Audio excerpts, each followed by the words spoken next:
Good evening, everybody. Welcome to Thursday night speedrunning here on the Nick RP stream. Let's get on to it. Good evening, everyone. Welcome. Welcome to the stream. Week has flown by. We are at the back end of it, and I'm on holiday. Yeah, I'm finally on holiday, which is great. Oh, well, I say I'm on holiday. I've got an internal job interview tomorrow at 10:30. So yes, I am taking a very brief pause from my holiday tomorrow at 10:30, and then actually starting my holiday properly. So yay, at least something. It's yeah, it's just for an internal job change. It's because I'm just not enjoying my current role, and there's another role in the company that might be better for me. But yeah, so obviously we'll see what happens. Like, I know there's a lot of candidates. I'm not overly hopeful. However, I had a chat with the manager before he went. He was on holiday this week, so we had a quick chat last week. And he said that there's been a lot of applicants and stuff like that, but he sort of just sort of asked me why have you applied. It wasn't a proper interview, just a chat. But he did say that it's kind of an up and coming thing. The department that they're investing in. So at the moment it's just him and one other. That's who they're hiring for. But he did say that even if I don't get it, they're going to be looking to expand the department, assuming they can prove the success of it and show that it's useful and it's working. Then hopefully the company will put more money into it, and he'll be able to hire someone else. So even if this doesn't work out, there's a good chance that the sort of 6 to 12 months down the line, the opportunity is going to come up again. Obviously, I'll go for it again, and we'll see what happens. But yeah, so there's a very good chance that by the end of this, I'll have gone 0 to 2 at job promotions in this past month. But at least there is a silver lining at the end of it if it doesn't happen. But yeah, that's where I'm at with that. In other sort of speedrunning project news and stuff, stuff's going well. I've got one more. Hey, Callista. I've got one more project now that is actually rocking and rolling, which is really cool.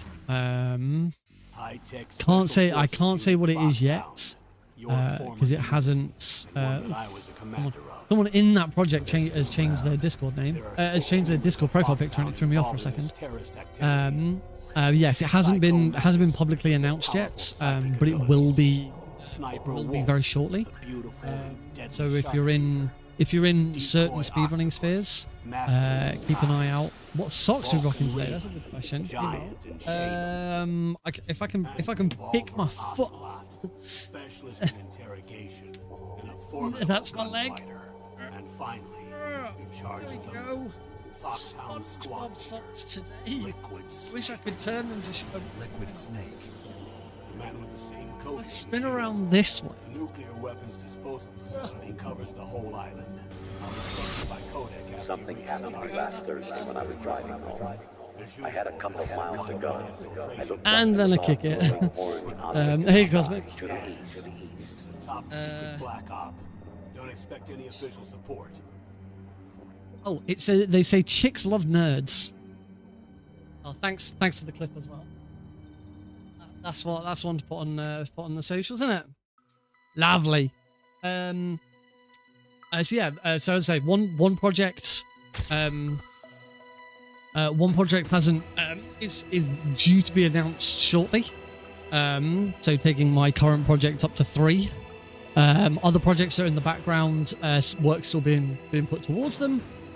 So hopefully there is something on the horizon. Hopefully I'll have some more news about some of this stuff when I come back. Which is Relentless Good Loris Leroy Jenkins. that is a name and a half. Someone else is following me on Blue Sky. someone who posts about being live on something. Say live now, but they don't say where.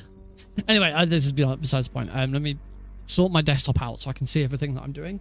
I'm the cardboard box. I'm the cardboard fox.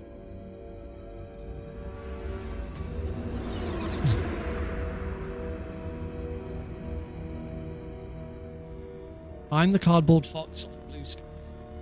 The nuclear weapons disposal facility on Shadow Moses Island in Alaska's Fox Archipelago. What is going to happen to the goat? Captured by next generation special forces. So yeah, I think that's everything I can share right now. As I say, there's a couple of projects that I'm working on that have public announcements coming soon, but I can't say anything until those announcements have happened. Yeah, I will see. I will keep you updated on what those announcements are when they happen. I am on, as I say, I am on holiday next week.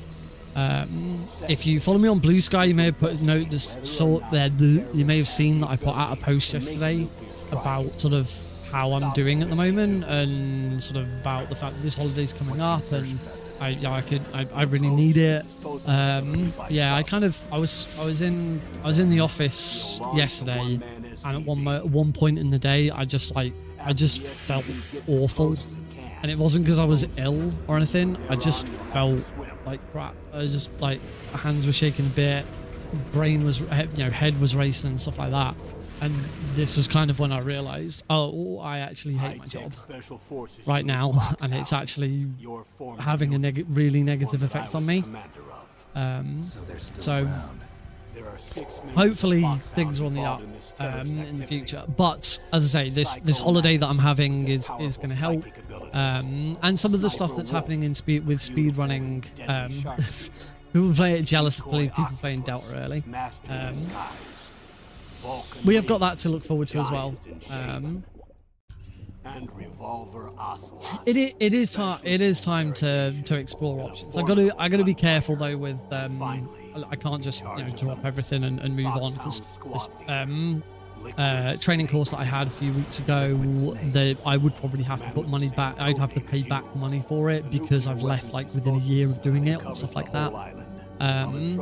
So I've kind of got to tread carefully with how I do it. It might just be a case of the other side of it is, as I've said before, that my director keeps saying he wants to expand my role, and I still don't know what this means. I still don't know exactly what it is. I keep getting dragged into little things here and there that don't really lead to much, but there is interesting stuff happening. So I'm hoping that some of that is going to help, but the way I feel, I don't think it's going to help in the long run. I don't think it's going to be enough. So yeah, I'm very much looking forward to going away tomorrow. I'm on holiday from tomorrow through the whole of next week, so there's no streams next week because I am away. Me, Heidi, and Alex are going to the south of England. Near the sea, for a week away, which would be really nice. Sort of our first proper holiday, just the three of us. We had a mini break in Portsmouth last year. It was only for like a weekend. That sort of area, yeah. I don't want to say exactly where it is. Else, I don't really want to get attacked or anything. Not that I imagine anyone would attack me, but you know what I mean. Yeah, so it's gonna be nice. Just the three of us. We've had a couple of holidays before, but it's always been with parents. With Heidi's parents, went away with my parents for a little bit. So yeah, it's gonna be good to get away from everything and just chill out and enjoy each other's company a little bit more. Spend some good quality time with my son, which is fantastic. So yes, there is you see a cardboard with legs. I don't know who it is. So yeah, there's no streams at all next week, and I will likely try and stay off Discord and Blue Sky for the week because of all of these projects that are going on in the background. I do need a break from those as well. Not that at the moment nothing's like really difficult or really serious, because we're quite a way out. You know, I think the earliest any of these projects is starting is September. As in the actual event. Obviously, you know, they're all sort of speedrun marathons and stuff like that. So there is planning and build up to do, but for the most part, they're so far. I've got stuff from between September to November at the moment, so it's not going to really be until September that it really kind of starts to pick up. Some of this may mean that streams might change. Either streams might get cancelled, they might start early, they might start late, they might change days. I don't know yet. I know for a fact one of these projects is going to take away a little bit of time that I would usually spend streaming, because of the timing that they want to do certain stuff. And I've said, because I've already sort of committed to it, I've said, yeah, that's fine. I can work around it. So things might change. Yeah, I mean, there's that one, obviously. Hey, Cubs. Please welcome Cubs Rule 21, tech lead for Preventathon, which is one of the projects that I'm talking about. So yes, they'll be planning for that. Luckily with Preventathon, it shouldn't be as difficult this time around, because we've already done it with my setup once. We just need to update it, and there's a few tweaks here and there. And at some point among all of this, I still want to do some sort of Speedrun Tools UK event to launch it. I originally wanted to do this sort of September, October, but I think, yeah, hopefully we fixed most of it. It's trying to get hold of it's trying to get some more testing done on the Omnibar. That's the main thing that needs to happen. I'm not planning to play Delta off stream until I've finished it on stream at least once. But yeah, the whole Speedrun Tools UK public release, I was hoping it was going to be September, October time, but with all of the different projects that I've got going on at the moment, I'm not going to have a lot of time to plan and do anything anyway, and B, I don't have many weekends free. So I might have to push that release until the new year, because I do want to do something around it. I do want to do my own event to celebrate it, and you know, my own mini marathon to celebrate that. But I think that's probably going to be January, February, New Year. It would certainly be nice to do that when I know a bit more about what's happening with the live Speedrun Tools UK stuff, because that's still working on that. Waiting for updates on what's happening. So here's hoping. Yeah, that's kind of everything that's going on at the moment. Hopefully I will have some more news for you all after I get back from holiday, because I know that there are certain things coming up that are either due to be announced, or I'm waiting on information on, or other stuff that I can't say. So yeah, keep an eye out over the next week, because I know for a fact there is one announcement coming out over the next week, which some of you will be very excited about. Some of you won't give a shit, but some of you will be quite excited about. And seeing who's in the chat already, I already know one person here knows what it is. But I'm not going to say who it is, and I'm not going to say what it is. I'm just going to say there's one person who knows what I'm talking about. And it's not my OnlyFans. That's never going to happen unless I get really desperate for money. All right, let's play some Metal Gear Solid 1 and see if I can get this bloody janky PB. Ugh. Right, you know the drill, folks. This is Metal Gear Solid 1, the PC version. It is a janky piece of mess, but it's really weird. It's really fun. We're playing the very easy difficulty, and I don't have cheats enabled. So we need to launch the game again. Okay, we now have cheats enabled. We can do this. Still crossing Nick from fooling me so utterly about Death Stranding. Why? What did I fool you with about for Death? Oh, was that when I was that April Fool's when I said I was gonna show off my first ever speedrun of Death Stranding and then just play Metal Gear Solid instead because I hadn't done it. Yeah. Plywood still hasn't forgiven me for the time where I posted for an April Fool's joke where I posted that I just completed my first ever speedrun of Metal Gear Acid 2, and then did a follow-up post showing how it was all fake.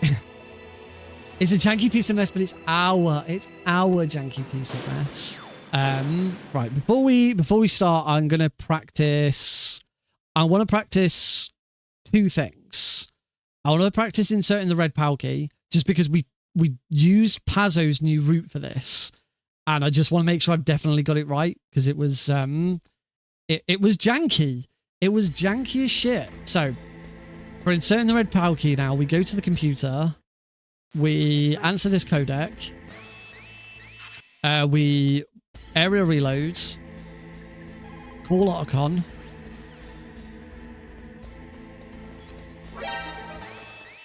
And then we softlock the game. That's now softlocked. We can't break. This is why I wanted to practice this.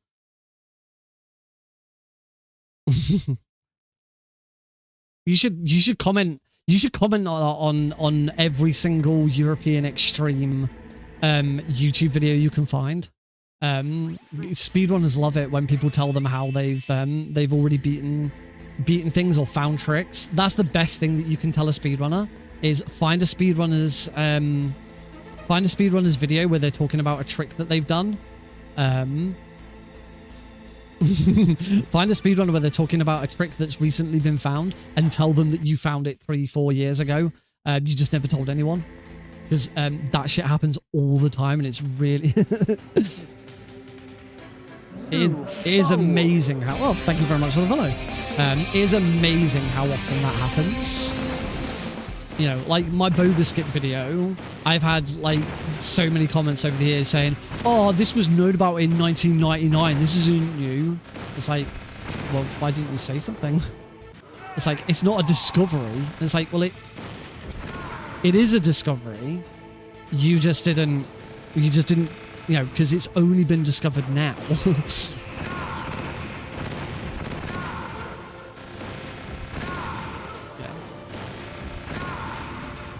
Trust me, speedrunners absolutely love it. I found it a year before the game was released.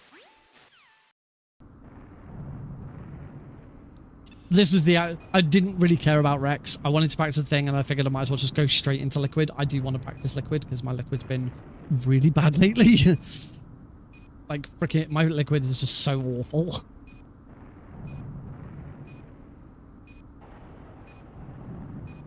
Go on to world record runs and comment trash. That, to be fair, that's better than there's one thing that I don't like. I don't, hang on.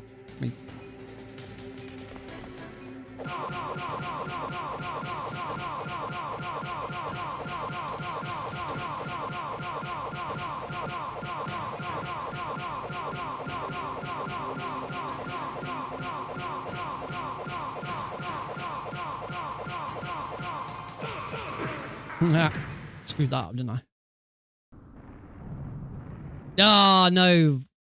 Ah, bugger. I keep area reloading, so it keeps screwing it up. Buh. Yeah, on the flip side, saying, you know, world records and commenting on them that are trash. I hate speedrunners who call their own records trash. Like, get a world record and something that says, oh, that run was so shit. Oh, it's like, oh, it's a trash run. I've just got world record by like 3 minutes, but it's just terrible. It's two sides of the same coin.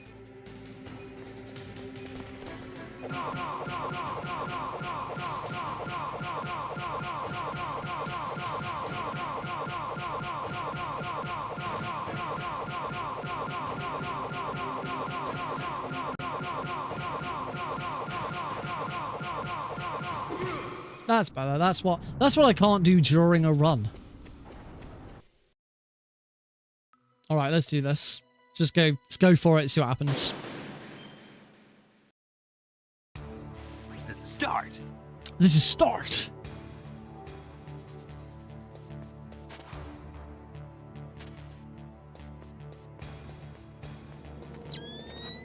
Ah!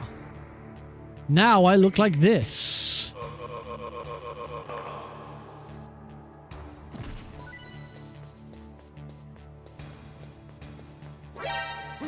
He's gonna bop me to the ground. Welcome to the void. I'm a big fan of ASCII.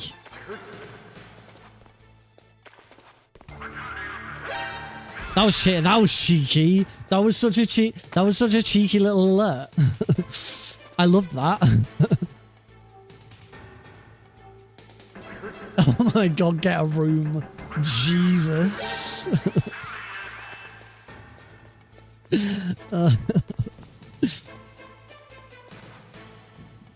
Get a room and have a cold shower.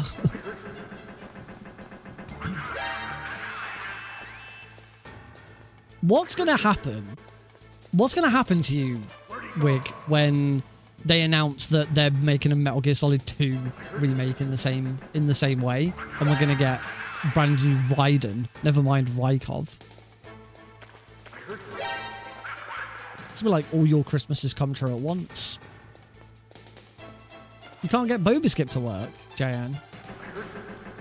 It is a fickle beast. Oh, there's the Jeremy Blausing credit, so that was just about the right time. They make Raiden bald instead.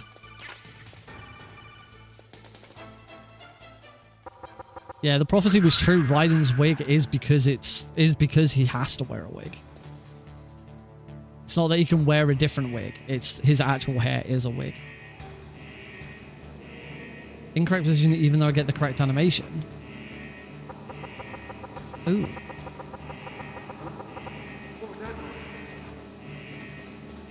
Pretty sure it was tested on every single version of the game and it does work.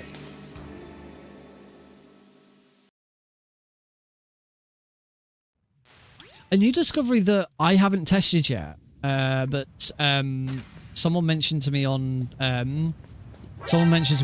Discord recently, because they're making some YouTube video about the Boba Skip and Metal Gear Solid speedrunning, and they wanted to know if they could use some clips of mine, which is nice. They shared a clip with me showing that they took Those mice are Alaskan field mice. Don't worry, they can't hurt you. Thanks, Miller. Always good advice.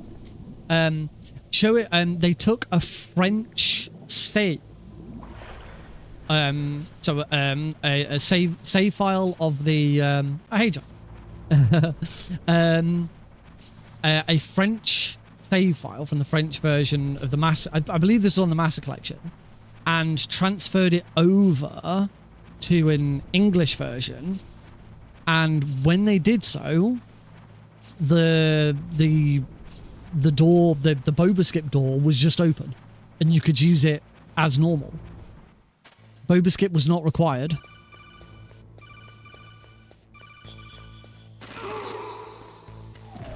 Which was weird. I haven't tested that myself to see the legitimacy of it, but the video that it showed seemed pretty clear, because it started the tower that Boba Skip. Oh, hang on. Didn't someone mention...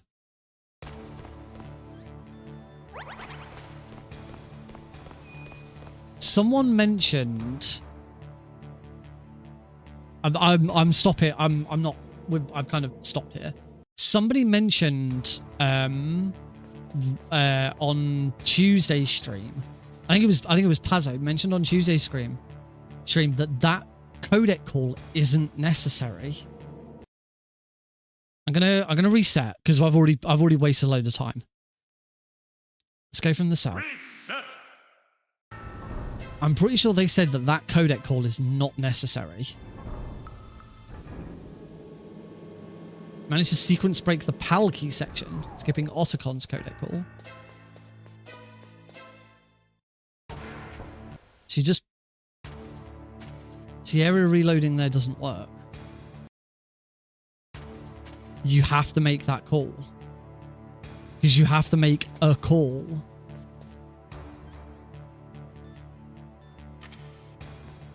You have to make a call.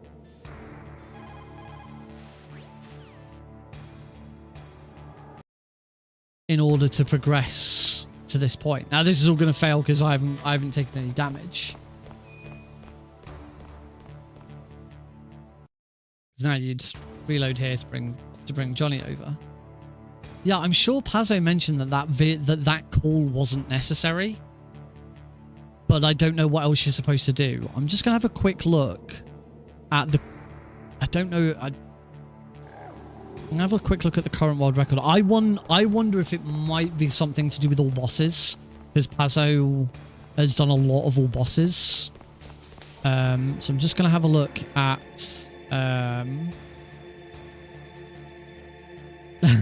I think I know what spoiler it is. Because... As I said, it would be faster to call Campbell instead of Liquid or something. Oh, that was it. Yeah, you're right. Right, let me think how to do this. I think it, yeah, it's, I'm calling Miller because the way I saw it was the way I was taught it, this goes back to, this goes back to like before this like goes back to before area reloader changed and all of that.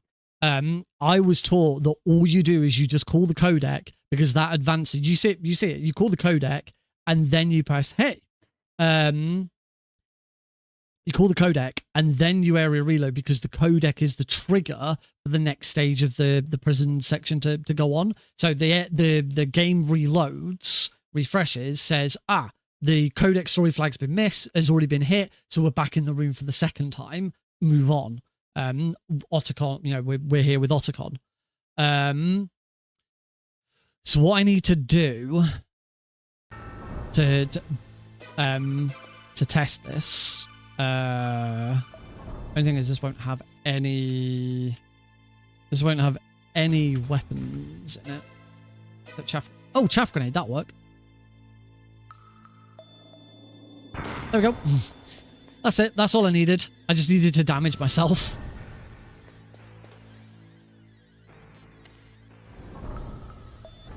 Oh, you're meeting David Hayter at Comic-Con. Sweet.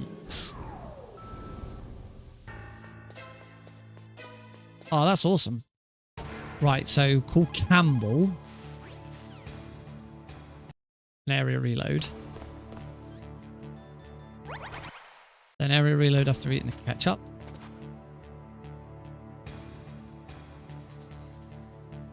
Raiden and Rykov on. I will start putting... I'd completely forgotten about member emotes, but now that I've actually got members on YouTube, yeah, it's probably going to be worth putting emotes on there.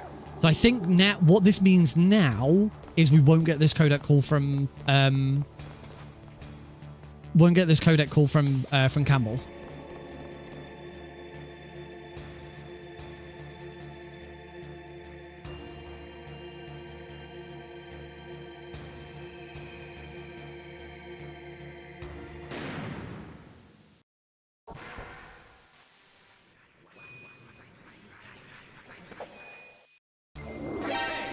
That was weird. I couldn't move at all.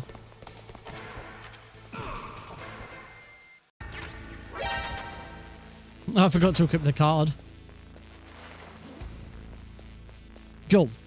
There we go. That is faster. There's one other thing that I do need to do, which is stop. I need to stop eating the ketchup as Otacon leaves.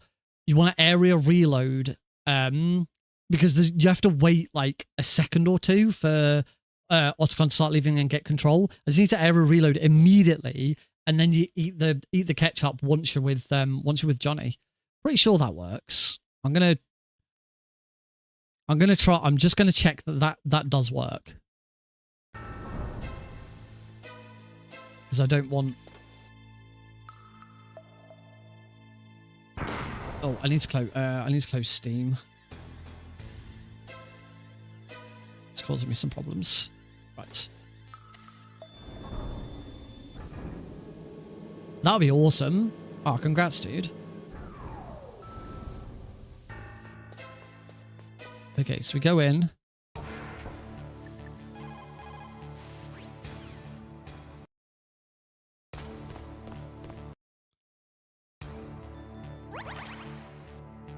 We eat the ketchup here.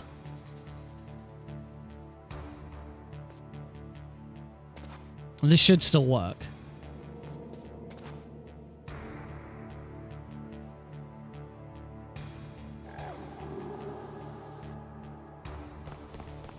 Oh, I think I get the other thing that, one other thing that,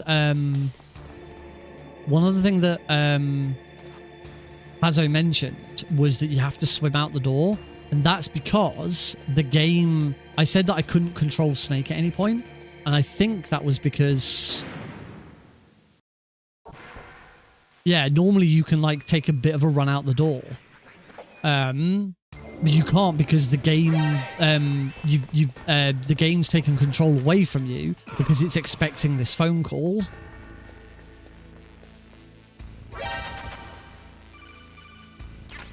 That's too far over. I don't think I've got a card, but anyway, we're good. I know what I'm doing now. All right, here we go. In 3, 2, 1, go. Start. Done.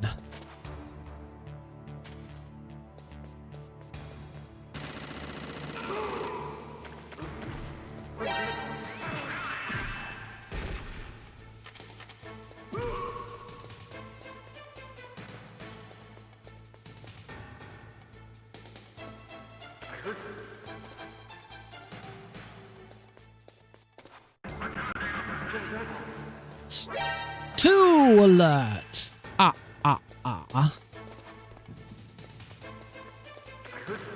all the way around.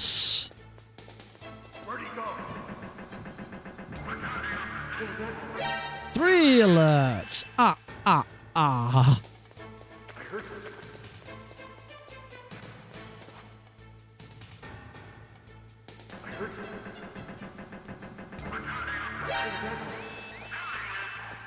Four alerts.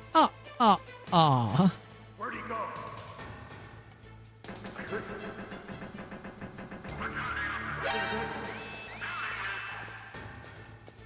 Try analog for the item box.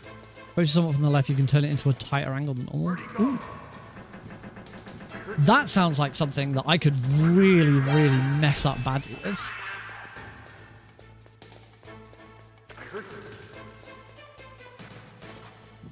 Where'd he go?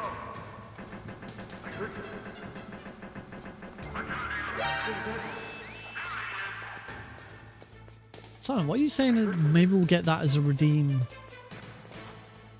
As a redeem. Oh, you said, yeah, never mind. I've just realized.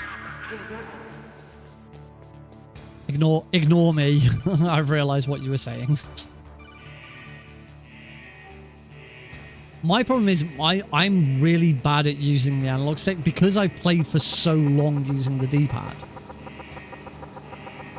I'm really bad at using the analog stick to go in the direction I want to go in. But I definitely understand what you mean.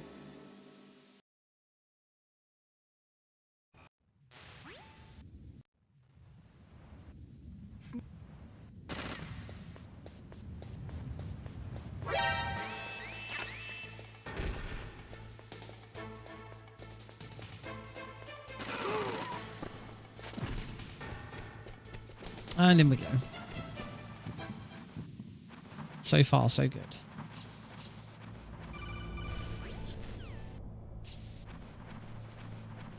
No, I'm not going to say it. You know how it's 25,000 to become a VIB? Yeah, it'd be a hell of a lot more. You think Adele will add the ability to eat the guard dog? Somehow, no, I don't think so.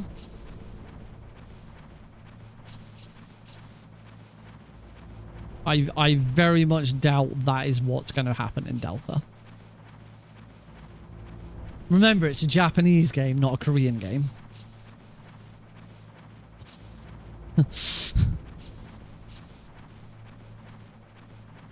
Not a clue. Depends where you pre-ordered it from.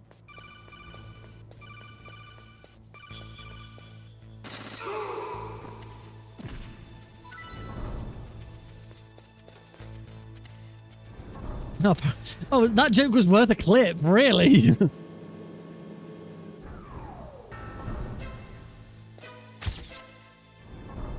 Thanks, Johnny.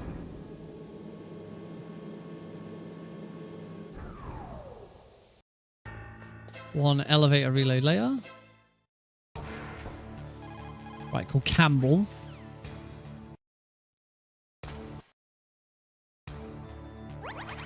There we go. Hopefully, that's all been a lot faster. As yeah, because it can't calling Campbell cancels the first Campbell codec, but another one is due to come in, and that's why the game kind of like crashes slightly.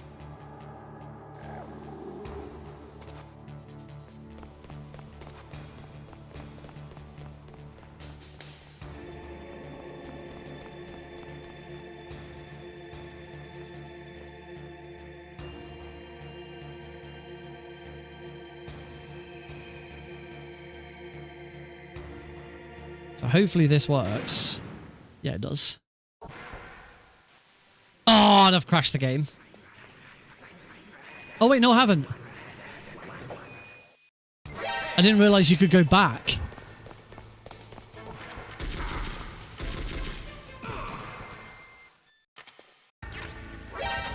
You mean like that? That was awful, though.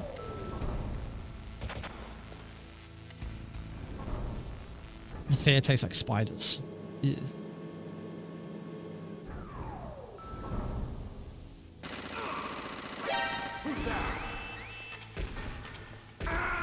I knew that had gone horribly wrong. And now I've crashed the game because yeah.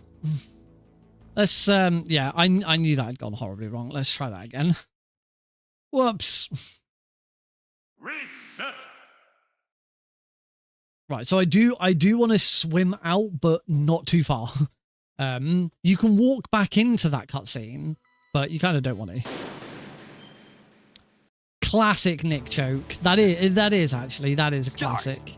That is a classic. That is exactly how I would break the game. What's going on? I don't have the. Did I start on easy? Is this easy difficulty? I think I accidentally selected easy difficulty. Reset. Start.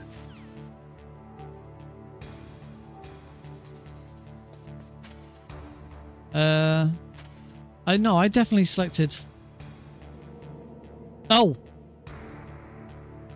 I wasn't actually. I didn't have the game focused.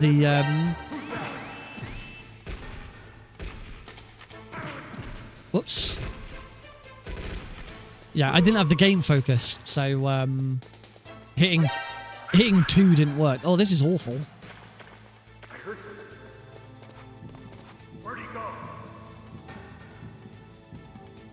Kept calling Raiden. That is horrible. How can you make that mistake? One of the things Metal Gear Solid 2 is one of the things Metal Gear is known for is, you know, its abundance of voice acting, codec calls. Like how many times has he heard the name pronounced Raiden but still thinks that it's supposed to be Raiden? I mean, I understand why he thinks that it should be pronounced Raiden, because Raiden from Mortal Kombat is spelt the same way. But yeah, how can you keep getting his name wrong when it's spoken so often?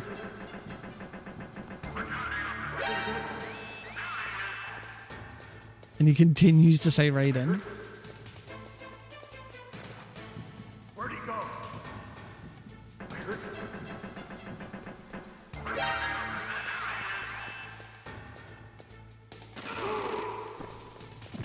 Right, I've still got 6 alerts, so I'm still okay for alerts. I'm still on track. That was a bit of a messy start.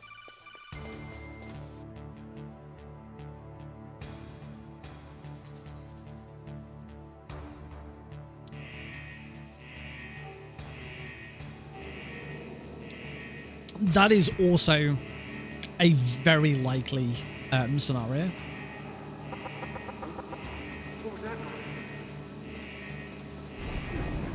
I'd do it.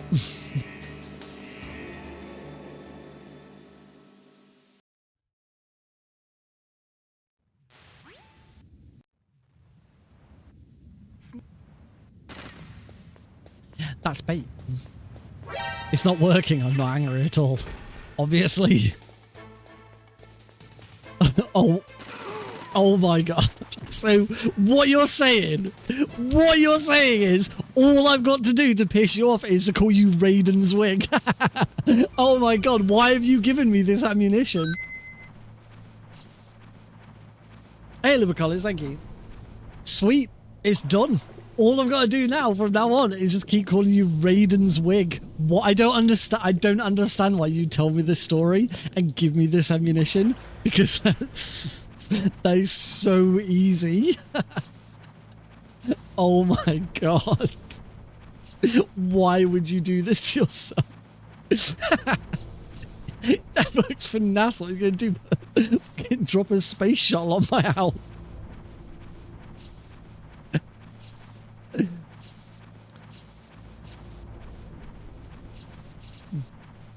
You know what? I don't think your dad does work for NASA. Raiden's wig. You proper screwed yourself over. Ah, the dummy fast elevator.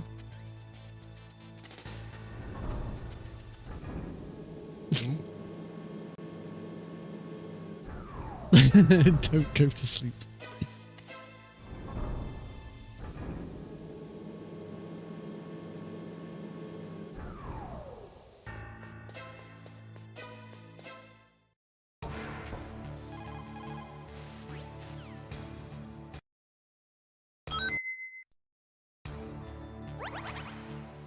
Nothing like a bit of gentle bullying.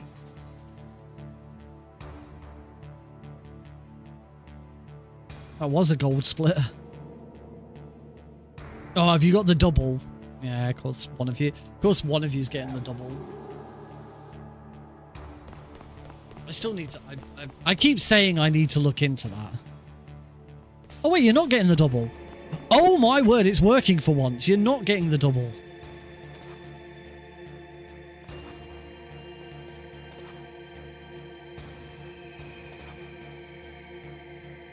Ah, I didn't do it in time. Oh well. No, yeah, we're not actually getting the double for once.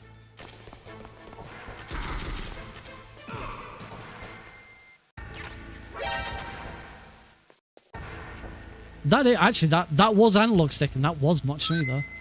I did actually like that.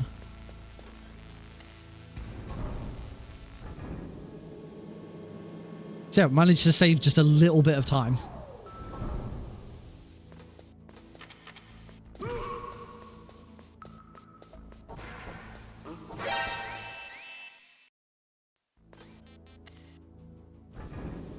Double scotch on the rocks. Oh, and I've forgotten to elevator swim. I'll never remember to elevator swim, apparently. There's only 2 opportunities in the run to do it. And I forget every time.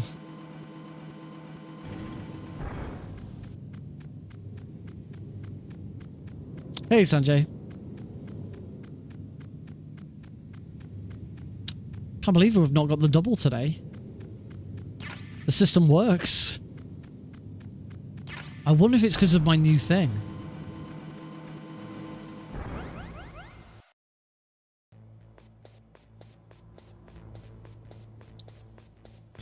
Well, I'm not starting the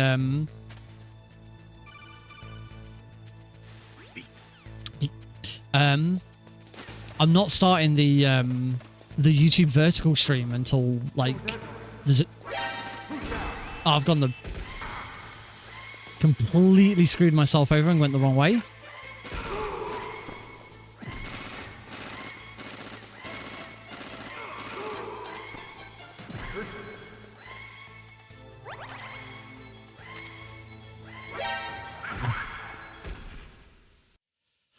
Come on, Nick.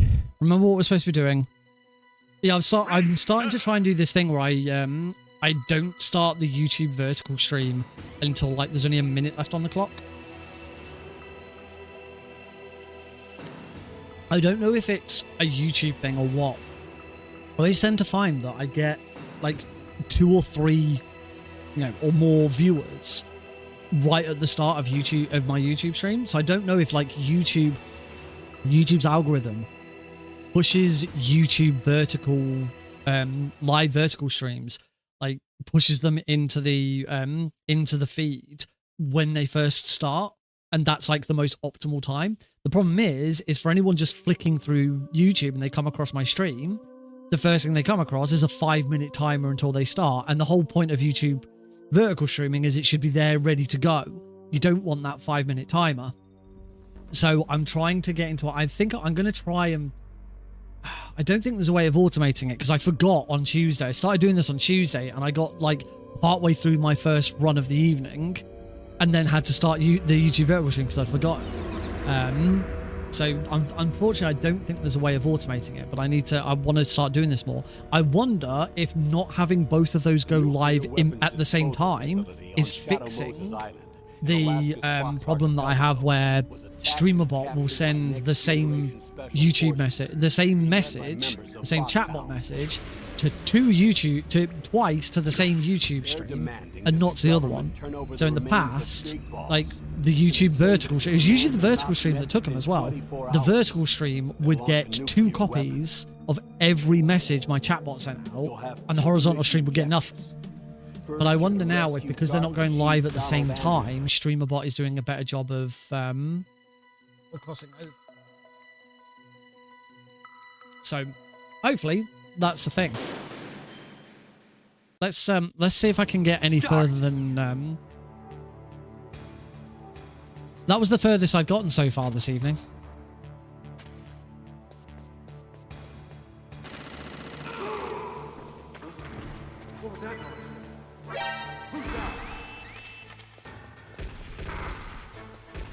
Whoops. It's fine. Where'd he go? I heard it.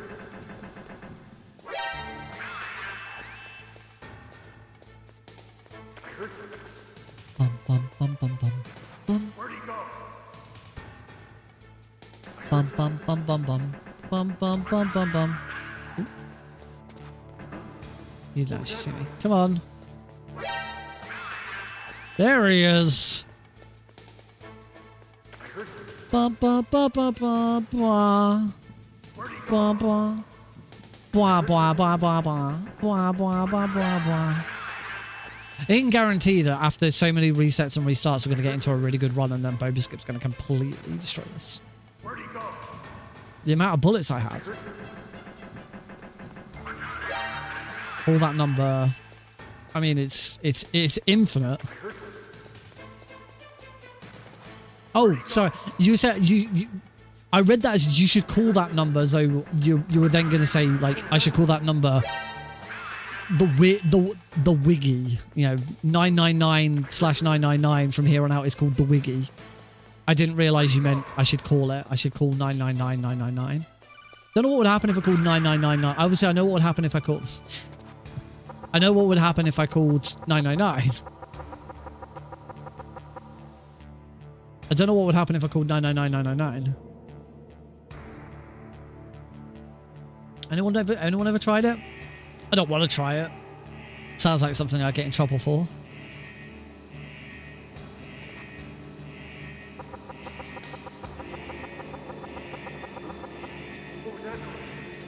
You can do that in the UK. You can call any known emergency service number wherever in the world you can call in the UK, and it'll automatically transfer you to 999. So yeah, in the UK you can call 911 and it'll just send you to 999. 112 is the other one you can call. I know that one.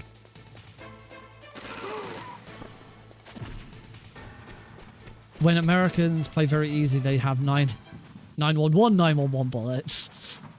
Haha.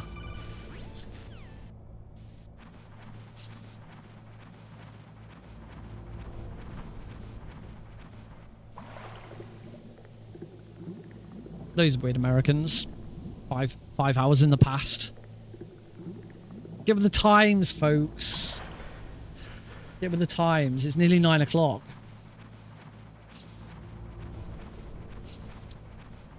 Ooh, look at me. It's 4 p.m. No, it's not. It's 9 p.m. Slow buggers. 112 might be Europe. How's the run? How the runs? Considering we are now nearly 1 hour into the stream, and I am in the vent going into the tank hangar. That's probably everything you need to know about how my runs are going.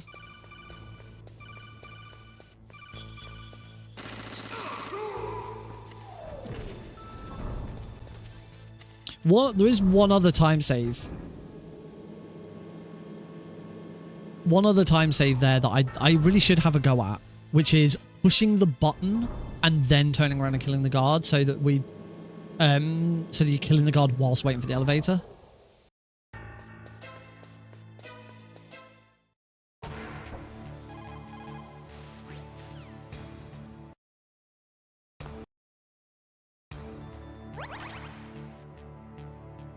Hey, welcome back, King Kong.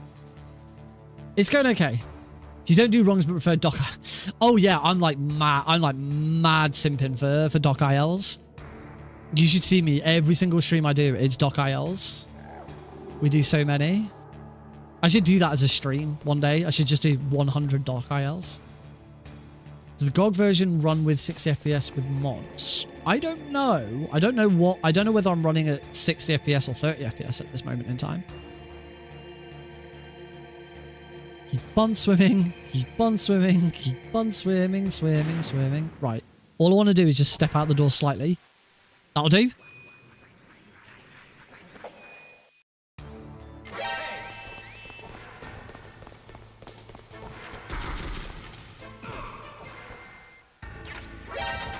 Oh, yeah, okay.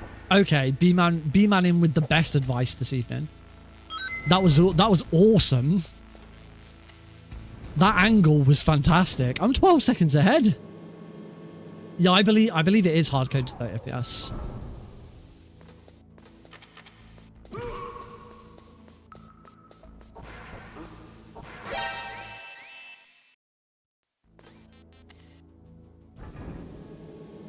Or I quickly remembered. I don't know if it's going to be enough. Nope. Think I was too late anyway. This is also not guaranteed.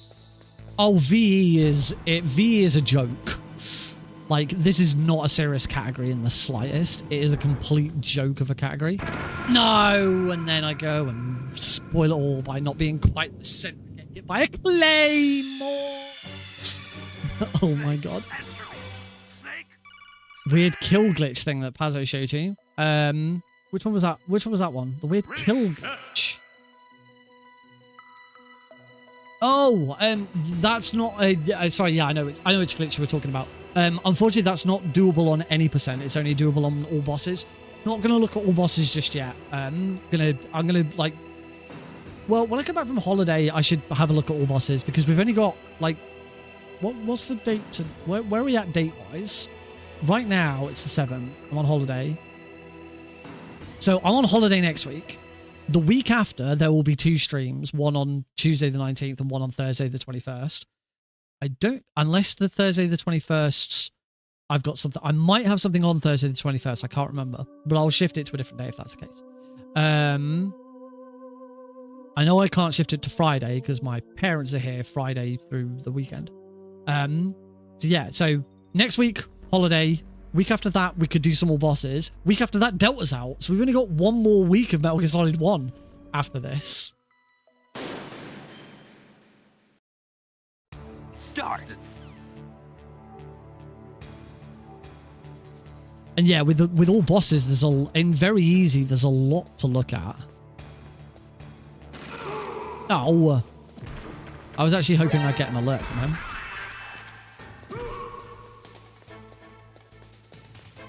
Back to those dock ILs that we were talking about.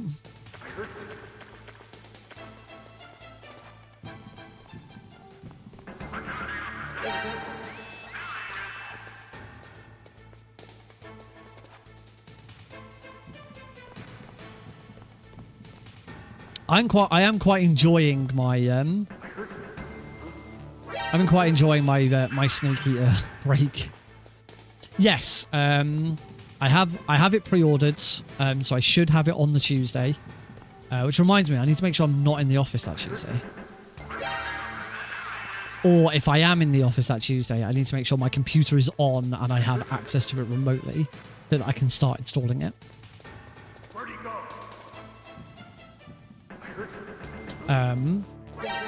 Yes, very first stream. So I don't know whether I'll get it all done in one stream because it's going to be a big one. But the intention is to do a full playthrough of the game, all codecs, all cutscenes. Full in sick, I wish.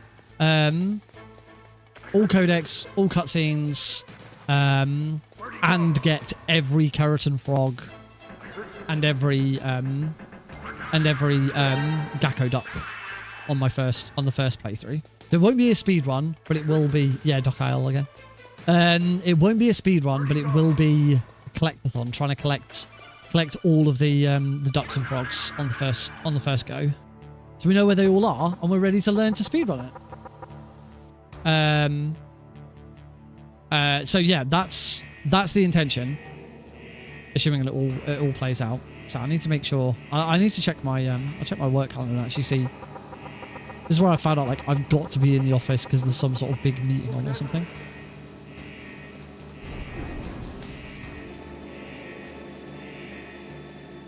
It's been a while since I've watched the cutscenes. I still don't have the achievement on the Master Collection for like getting all of the hidden cutscene bonuses. You know, like where you can like where the game doesn't tell you that you can go into first person and look at something.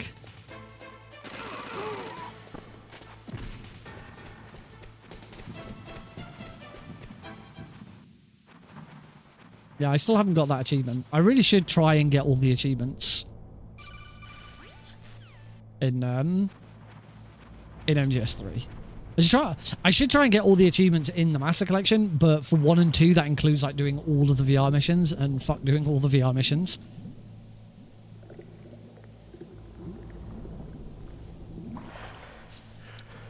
I don't have a PS5, so no.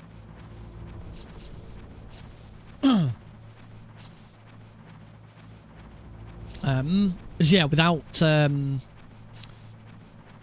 wanting to do the VR missions.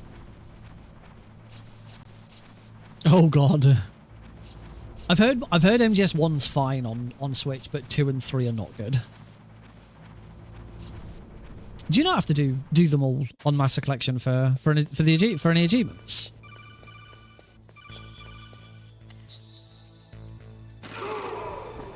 Okay, yeah, she can do that.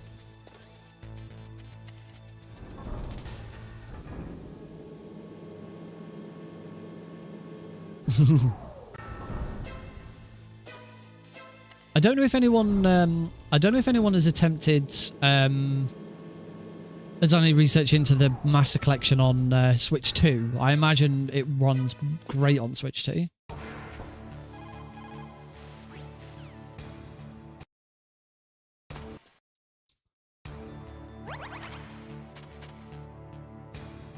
You have to do them all from MGS 1, but MGS 2 removed that trophy and replaced it with Big Boss Emblem. I have no intention of buying a Switch 2. I really, really don't want a Switch 2.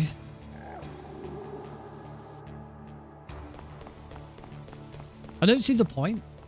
It's so expensive for it. If I was gonna, for the stats of it, there are much better.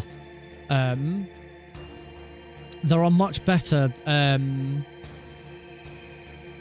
like handheld handheld PCs. I'm trying to think, like ROG Ally, Steam Deck. I'm trying to think of what the actual term is. I've got to stop getting... I've got to stop getting shot by you. I knew I'd fuck this up. Back to those ILs. Yeah, the games not being on the cartridge is a massive turn off. In not all of them, not all games are not on the cartridge, but a lot of the time.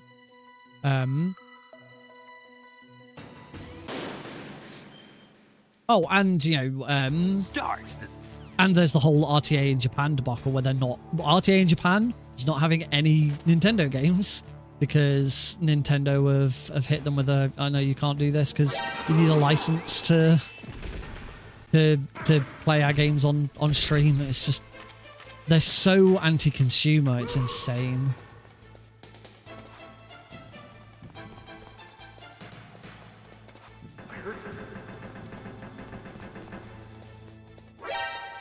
Oh, that didn't count. That was too late. Oh, screw this. Come on. Come on, get in the game. Get in the game. Right. Come on. What company did I say? Nintendo? What the hell are you doing? That's good. That is a very good question. What the hell am I doing? With everything. Not just this game, but with my life. The start. Yeah, so RTA in Japan is not allowed to. So if you don't know what RTA in Japan is, it's basically Japan's version of GDQ.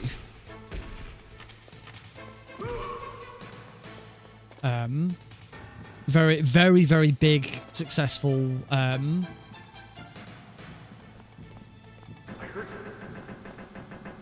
Very, very, very big and successful speedrunning marathon in Japan.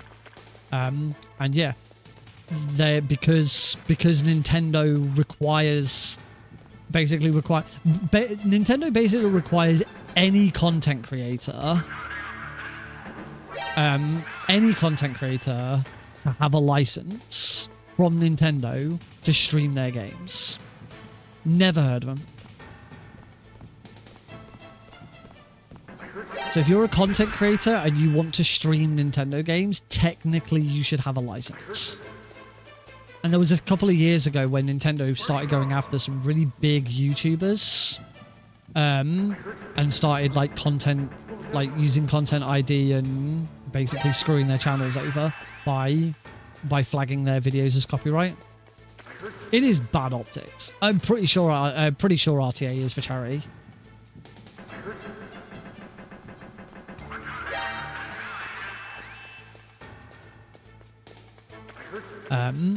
The thing is most smaller, most small people get away with it because Nintendo can't go after absolutely everybody.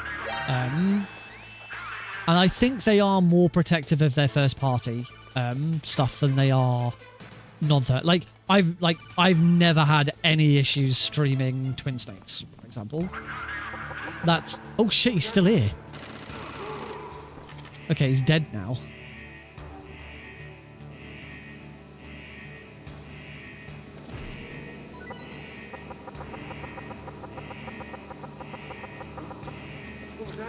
I think of him if he begs his viewers for donations every day, gets annoyed at them for not donating and puts them down, and it was leaked he spent 450k on WWE champions.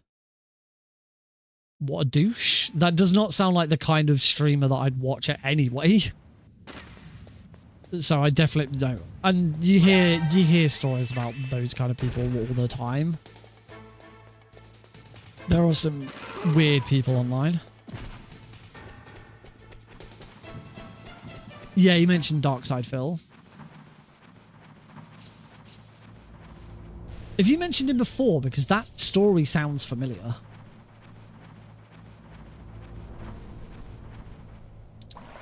This year has been a year for like big YouTube and Twitch names like seeing their absolute downfall, and it's kind of crazy.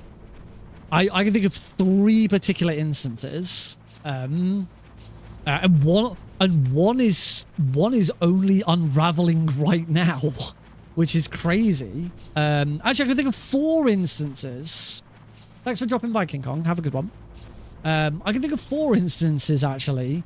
And the amazing thing is 2 of the people who were the cause of the downfall of one of them are now both had their own downfalls.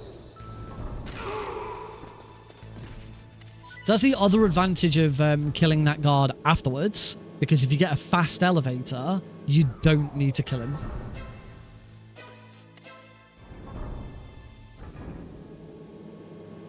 Yeah, if I get a second to think, I'll tell you what I'm talking about.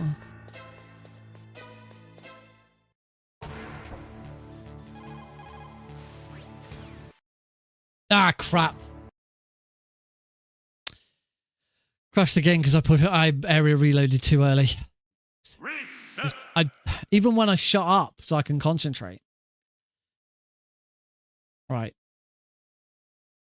So yeah, four people. Let's take a break. Let's take a break from the speedrun because it's going horribly wrong and I keep messing it up. Let's take a break, get through this story, get through these people, and then we'll regroup. So 4 people this year. I think the first one was this year. It's been such a long year. Like I don't actually know whether the downfall of all these people were this year. So first of all, you had normal boots guy. Oh my god, it's been so long and there's been so much going on. I can't bloody remember his damn. Is it Jaheel? Oh, the fucking the guy who ran Indie Nation. I can't remember. That was it. The completionist. The completionist. There we go. So you got the downfall. Gerard, that's it. Not Jaheel, sorry. Gerard. So you got the downfall of the completionists. First of all this year. Where investigations revealed that the completionists, the money that the completionists had been raising through, I don't think it was called, it was not Indie-thon. Indie-thon's a speedrunning marathon. It was something like Indie Nation or something. I can't remember exactly what it was, but they've been doing these charity events raising money for it was leukemia charity or something like that for years. This has been going on for Indie Land. Thank you, Ryden. Indie Land. And all the time through all of these, that's it. His charity, his family's charity is called the Open Hand Foundation. And he'd been running Indie Land for all these years. And on the side, his family were also running these big golf tournaments. And throughout all of this time, they were saying that they were raising money for dementia. It was dementia charity. I knew it was something health related. Raising money for a dementia-based charity. And, they'd raise tens of thousands of pounds over so many years. And then certain people, the 2 most prolific were Carl Jobst and Mutahar from Some Ordinary Gamer, started doing deep dives into their businesses' tax returns and IRS returns, because it's all public information that anyone can access because they're a registered charity, and discovered that money hadn't gone anywhere. That money had basically been sitting in an account for years and years and years, and no money had ever been donated to any charity. And yes, Reinswig is absolutely right. It was a dementia-based charity because Gerard's mum died of dementia-related death, however many years ago it was, and would constantly use this, to talk about how it affected him and why he's raising so much for them. But yeah, it turns out that they never actually sent any of this money to any charities. It was all just sitting in an account somewhere, and they'd not done anything with it all this time. Gerard, in light of the allegations, Gerard doubled down and tried to talk his way out of it and basically just got completely cancelled. because it was all just bullshit. And yeah, that was and got removed from a video game. Was it Sea of Stars? I'm pretty sure it was an NPC in Sea of Stars, and the developers removed him from it because of all of this. So yeah, that was the first crazy downfall. As I say, the really weird thing about the downfall of Gerard is, I said that there were two really big prolific voices who did this investigation. The first being Carl Jobs and the second being Mutahara, Some Ordinary Gamers.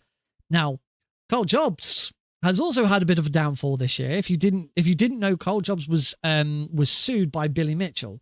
Now, whatever you have to say about the case, about what happened and how it all went down, Billy Mitchell is a complete fucking scumbag, and deserves all the shit that he's ever had, because he is one of the worst human beings, ever. Billy Mitchell sued him.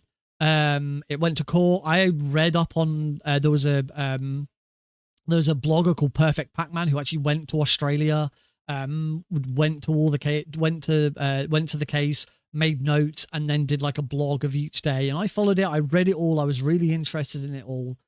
And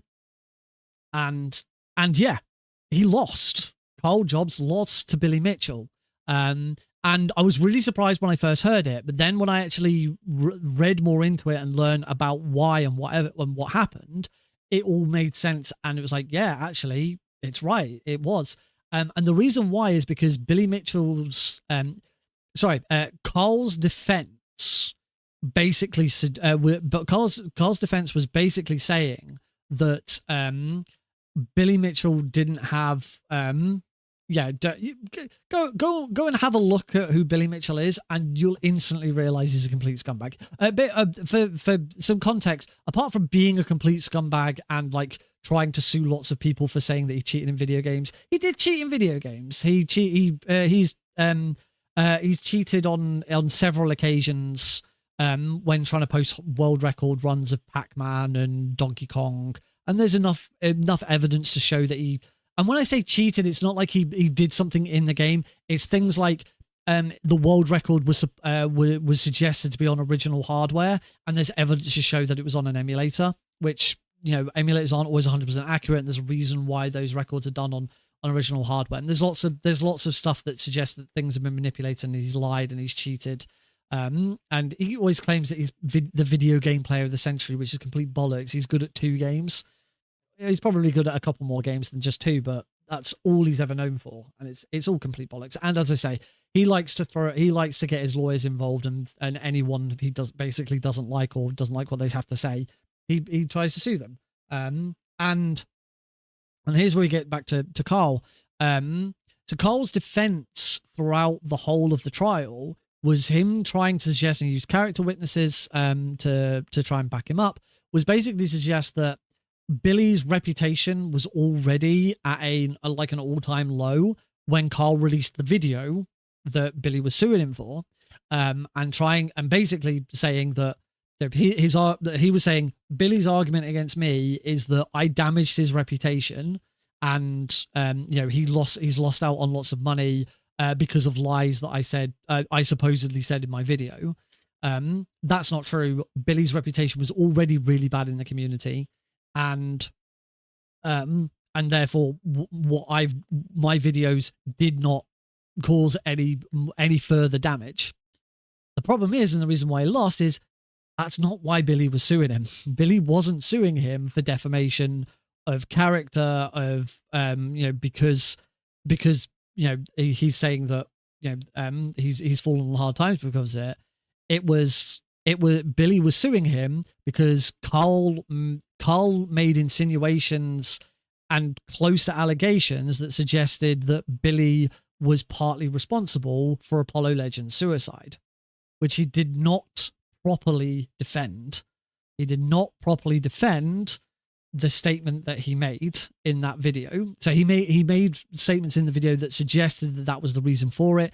He didn't properly retract it. He didn't properly apologize for it. He never should have made it in the first place because it was completely unfounded.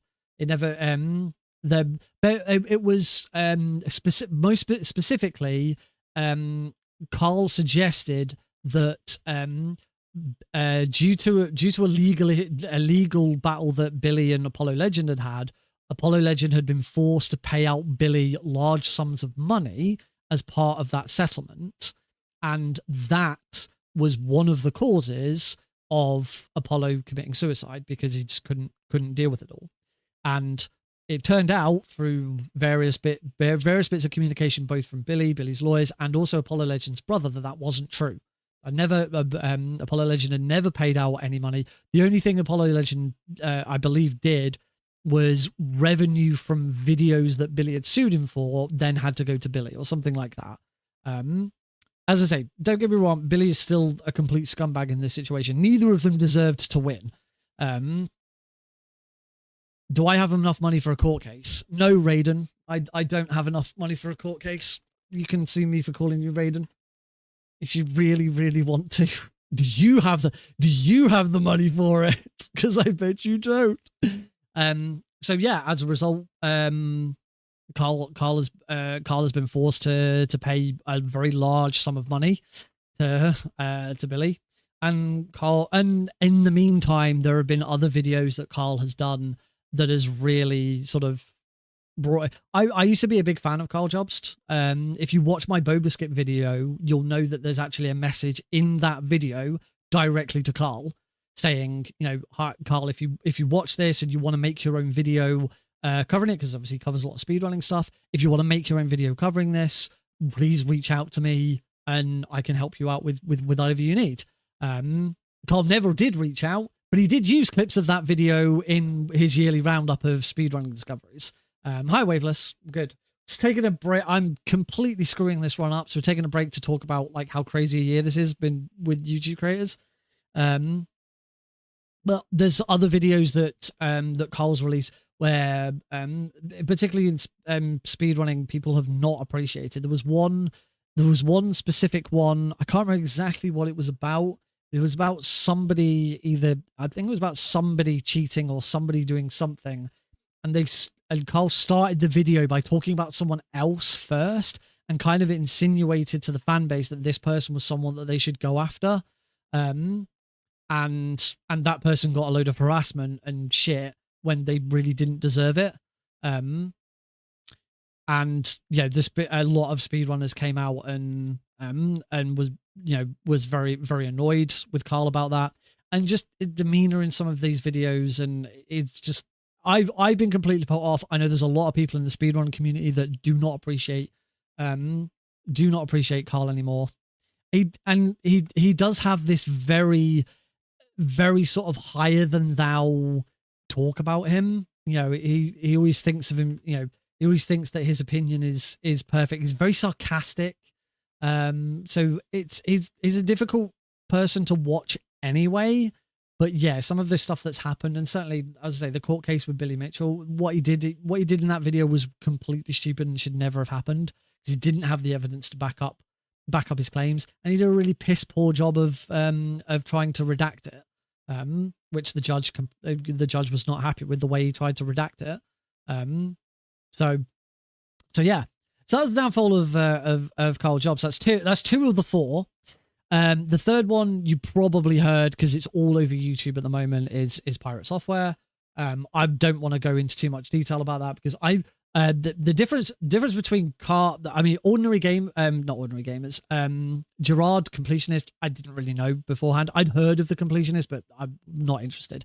Carl is someone who I used to like and have since not liked as a result of everything that's happened. Pirate is different in that I never liked Pirate from the beginning.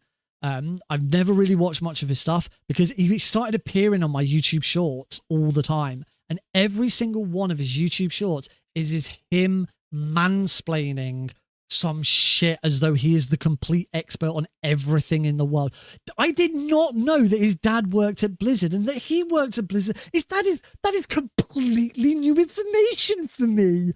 Why doesn't he ever bring this up? Why doesn't he ever talk about the fact talk about this on his streams? People deserve to know this information. For those who don't know, Pirate never shuts up about the fact that he worked at Blizzard.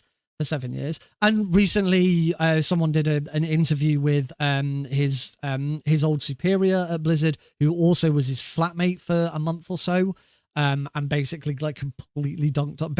Basically, he never did any work. He just browsed Reddit all day. But because he was the son of one of the higher ups at Blizzard, no one dared like complain about him. But I discovered that his name is Pirate Software. He chose the name Pirate Software so that when people searched Google to try and pirate software, as they could download illegal software, he was the first person that they come up that he'd see. He sold too many curtains. That was curtains. Like, oh yeah, I know that I know that reference now.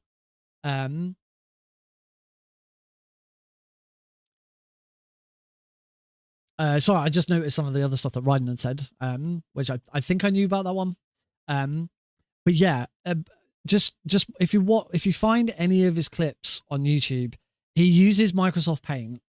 He puts Microsoft Paint up on the wall and he like draws little diagrams to explain it. And the thing is like he obviously he did shit at Blizzard, but he claims to be a game developer. So you can kind of understand it if he's explaining stuff about game development because he does know some stuff. The other side of all of this is that his own game that he's been developing, Heartbound, like people who actually know what they're doing with game code have been picking it apart and it's just awful. It's so unoptimized. It runs really badly. Can I open Microsoft Paint and explain why he's a bad person? But you could kind of see if there was something coding related would make sense. But he will open up Microsoft Paint and he will give you like I bet there must be a clip somewhere of him explaining with Microsoft Paint and acting as though he is the world's leading authority on it of how a woman's period works. I bet you he's done it at some point because he will do this with any subject. He has this smugness where he has to be the smartest person in the room. And he just comes across as that he knows everything and he is the final word and the epitome of knowledge on everything in the world. And I've disliked him. The moment I started seeing clips of him online, I disliked him because he just oozes smug and it's just horrible.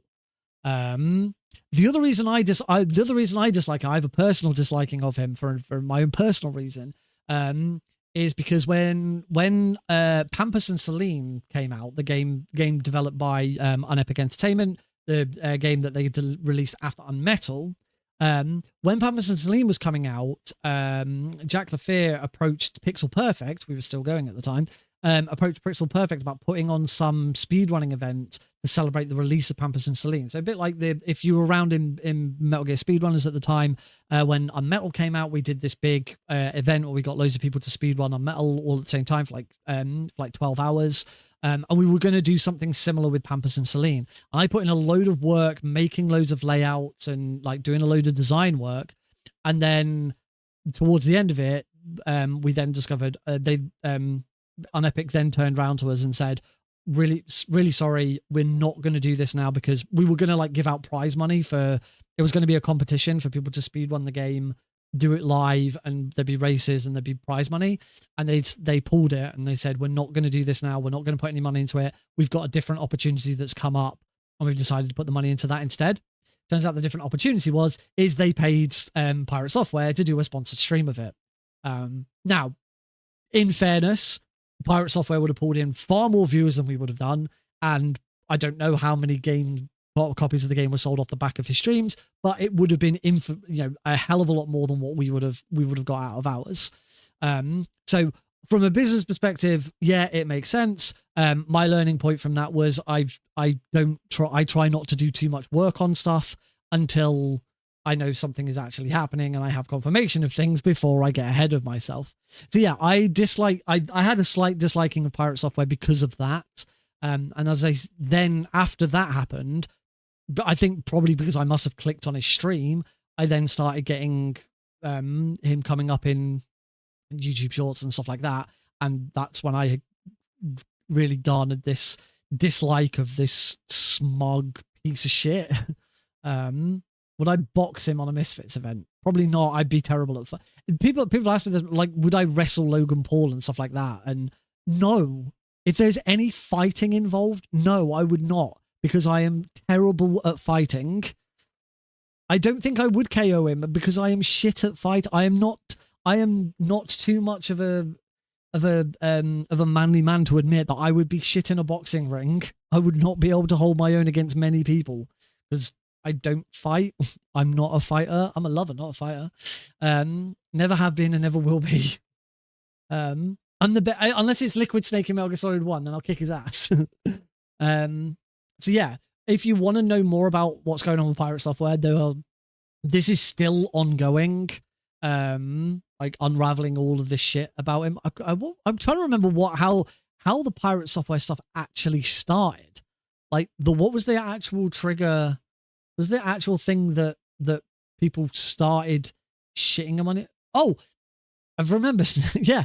The whole reason all of this started and all of this stuff has come out about Pirate and all of these videos and stuff is because he was really, really against Stop Killing Games. There's a campaign that's been going on in the US and in Europe called, in Europe and the UK called Stop Killing Games, which is to bring in legislation and law so that game companies can't just shut video games down without some sort of long-term plan. The case example used is Grid. If you know the video, if you've heard of the video game Grid, Grid was always online. Even though it was a single player game, it was always online. And when they shut the servers down, the game died. You cannot play it. Grid is unplayable because Grid 2 exists and they wanted everyone to migrate over to Grid 2. So Grid is unplayable. It doesn't exist. The same thing is about to happen to Anthem. If you remember, anyone remember Anthem? Anthem is about to be completely dead and you cannot play it ever. And that's what Stop Killing Games is about. It's about making sure that it's not trying to suggest that servers for games have to be on forever, because that's unsustainable. Game servers cannot be online forever. But it's about making sure that developers don't put all of these promises out. And that they have some sort of end-of-life plan for these games. There should be an end-of-life. Anthem can be played single-player, but you have to play it online. So there should be an end-of-life plan for Anthem, where once it is shut down, you can, they rejig it so that it can still be played as a single-player experience. Or, even then, you'd probably still play it multiplayer. You just have someone hosting a game rather than it being on a server somewhere. Metal Gear Online is a good example. Metal Gear Online 2. Unless you play the sort of reborn the fan version of Metal Gear Online 2, it's not playable. Now, an online multiplayer game like that is quite difficult because you do need servers. You can't really do peer-to-peer matchmaking. You can do peer-to-peer matchmaking. People don't like peer-to-peer matchmaking, but in that instance, it would be with MGO2, it would be like Konami giving the fan Metal Gear Online 2 community the green light and the tools to let them do it. And yeah, this is the whole downfall of games as a service, the big downside of games as a service, and it's the reason why so many of them are failing. Sonic Runners, yeah, there's so many different examples of games that you just can't play. Star Wars Hunters is being shut down. You won't be able to play that anymore. Star Wars Hunters was my game of choice when I was on paternity leave. Because whilst I was on paternity leave, Alex was less than a year old at that point. So had a lot of naps, and had stuff in his crib where sometimes he'd just want to sit and he'd just want to play in his chair and play with things, or he had like a mat with a mobile that went over the top. And sometimes he wouldn't want interaction. He'd just want to be left to just play with stuff. So whilst he's in his crib, I'm sat on the sofa playing Star Wars Hunters because it was easy, and there were only 5-10 minute matches. So or if you wanted a nap, I'd play a little. But that's gone. Can't you? Well, it's not gone just yet, but soon Star Wars Hunters is going to go. Dedicated server software and let the community do it. Deagle is absolutely right. That's all that needs to happen. And that's what Stop Killing Games was about. But Pirate Software completely threw his toys out of the pram with it and was like, this is going to kill video game development. This is all really bad. You can't just do this. You can't have games can't live infinitely, and just completely misconstrued what the movement was about. Told a lot of lies about what the organization was trying to achieve. And just took everything in really bad faith, and said that he was going to try his hardest to make sure that people didn't vote for it, and the mass gaming community came down hard on him, and all he's ever done is double down, because he won't admit that he's wrong, and he won't apologize and agree, because his ego won't let him. His ego is so big that he has to double, triple down, because it's the only thing he can't. As I said, his shorts is him suggesting that he is the master of all knowledge. For him to admit that he's wrong on something, he might as well be shooting himself in the head. That was probably the emotional turmoil that he would inflict upon himself if he had to admit that he was wrong. So that happened. That sort of caused this time, and then all of this other stuff has come out of it because people have been looking more into these things. He says he's a game developer. Well, that's kind of bullshit. He says that he worked at Blizzard for 7 years. That's kind of bullshit because he didn't do any fucking work. And he says that his video game can Heartbound can be run on a smart fridge. That's bullshit. It was running off a Raspberry Pi that was being streamed to a smart fridge monitor. It's completely bollocks. So yeah, that's only three. That's only three big streaming YouTuber, Twitch people. We haven't even gotten to the fourth one. I've already mentioned the fourth one, but we haven't gotten to it yet. And this is only in the last couple of days I've learned about this one. So, remember when I said that the two big names that caused the downfall of the Completionist were Carl Jobst and Mutahar of Some Ordinary Gamer? Turns out Mutahar's been lying for about 10 years about being an engineer. It's fucking insane. Yeah, but the guy who did this deep dive on learning that Gerard has been lying all of this time about raising money for this charity, Mutahar's been lying for about 10 years about being an engineer. He's constantly referred to himself as an engineer, says that YouTube isn't his primary source of income because he has an engineering job, and it isn't as bad. However, where he lives, I think he lives in Canada. I can't remember, but apparently where he lives, there might actually be some laws that that means that lying about being an engineer is illegal.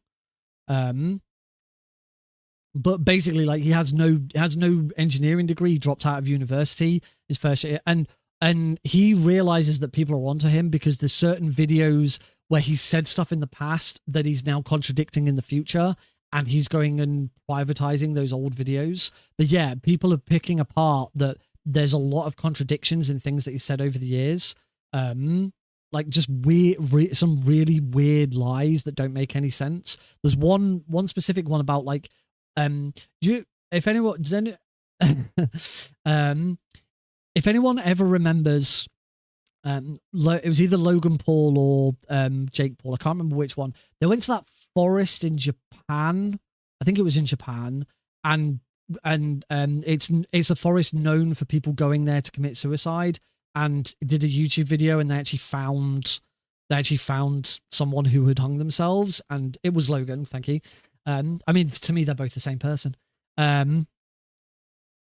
So if you remember that, when that news broke, Mutahar did a video at one point talking about it. The suicide forest. Mutahar did a video about it, talking about the fact that he'd visited that forest himself, and that he went there to do his own documentary on the forest. And like he had his camera, and he had a video crew with him, and they spent a lot of time. They had a guide showing them round, and they wouldn't get lost and all of that. And so sort of explained about this thing that he was gonna do, and the reason why he was there. And then, like, in another video, like 7 or 8 years later, the subject came up again, and he talked about the fact that he talked about the fact. In fact, actually, I think he mentioned that a very long time ago before, like, the Logan Paul thing happened.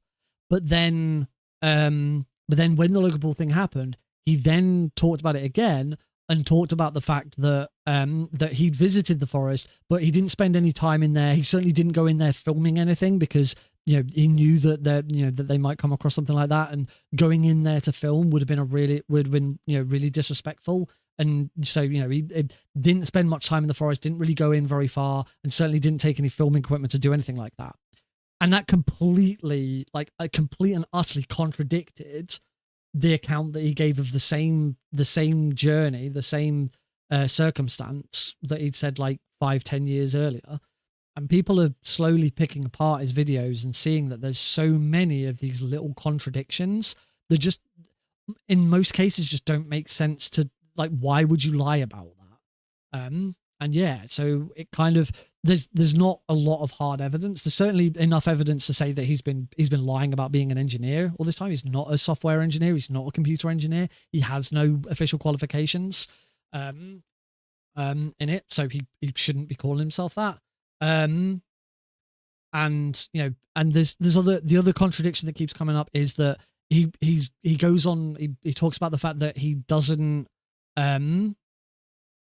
YouTube, thank God YouTube isn't his primary source of income. It's just a hobby for him, and he doesn't really care about YouTube and all of that.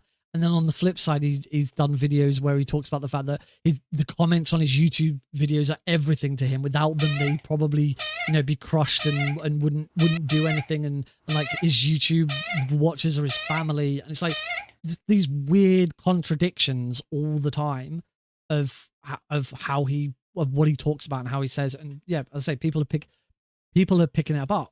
So this is, as I said, the video that I watched on that was only a couple of days ago.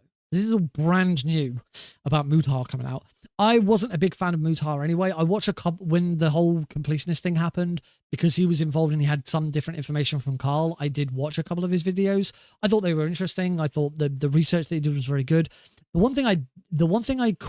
reason I didn't keep watching Mutar was he has a habit in his videos of constantly using the phrase "ladies and gentlemen." Now, I don't have an issue with the phrase "ladies and gentlemen." I sometimes start the stream by saying, you know, "Good evening, ladies and gentlemen, and everyone else."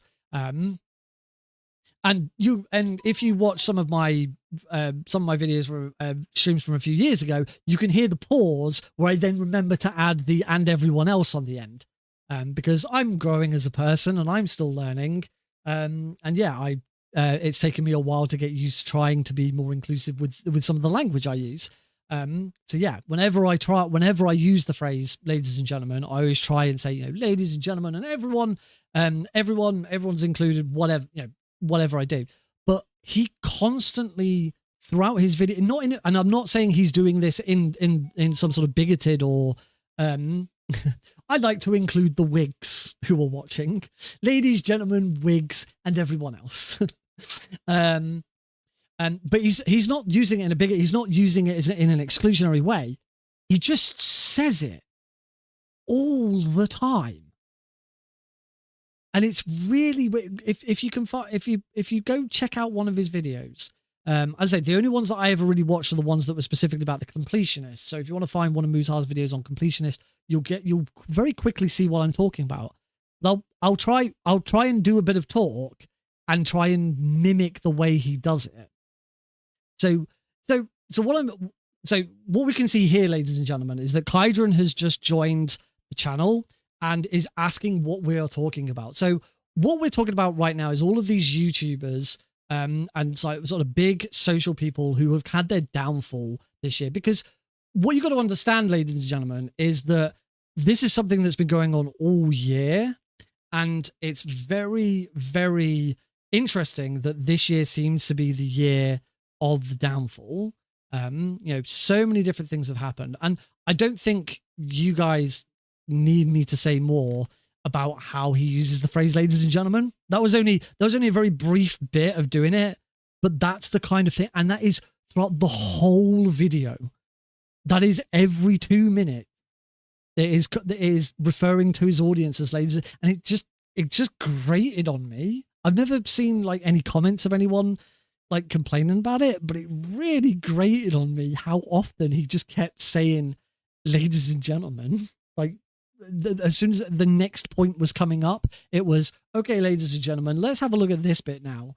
Or, you know, what you can see here, ladies and gentlemen, is this.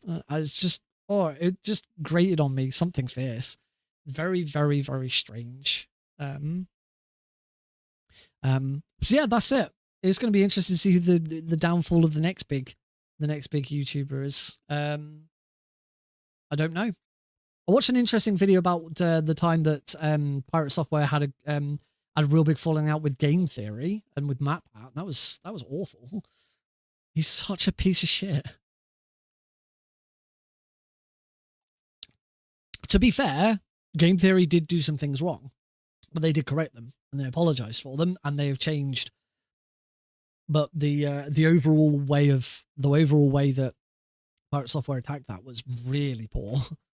Can we add a point redeem of you saying ladies and gentlemen? Oh my god. You know what? Fuck it. We're going to do that right now. I'm going to show you, if you've never, you know what? Should we get out Microsoft? I'm going to show you how you would set that up in StreamerBot. So we'll do that right now live so you can see if you're someone who uses StreamerBot and you've not really gotten into like doing channel point rewards and stuff. I'm going to create that right now. But I'm going to make sure I've got Microsoft Paint open on the side so I can really sarcastically and smugly explain how it's supposed to be done. I hope I can be cancelled because I'm a big enough piece of shit. All right, let's do this. Let's have a go at making this and seeing how much of a smug bastard like Pirate Software I can make myself sound whilst I do this. And then we might actually play some Metal Gear Solid. If you're here for Metal Gear Solid, I'm really sorry, but this has become a bit of a thing. Okay, so here's how I play Metal Gear Solid. You know, you always play it in a window because you know, why would you want to play full screen? You're gonna move around, and you know, anyone who's playing in full screen is just an idiot. Quite frankly, you know, you're a garbage person. If you're playing this in full screen, don't be a garbage person. Play it in a window, like, you know, like a sensible person would. Anyway, here's StreamerBot. So let's do it. We are gonna create a. I don't think I could keep that up. I really don't think I could keep that up. I really sound more smug than Pirate Software.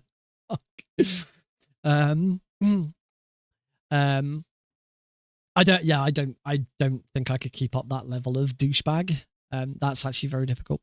So here are all of my actions in StreamerBot. In fact, actually, these aren't even all full. Like, there you go. Here's some more. What I will tell you now, just straight off the bat, because we've been sort of dealing with the fact that, there's 25 different soundboard things. Because we've been talking about the fact of smugglers, I am not an expert on any of this shit. I learned all of this as I went along.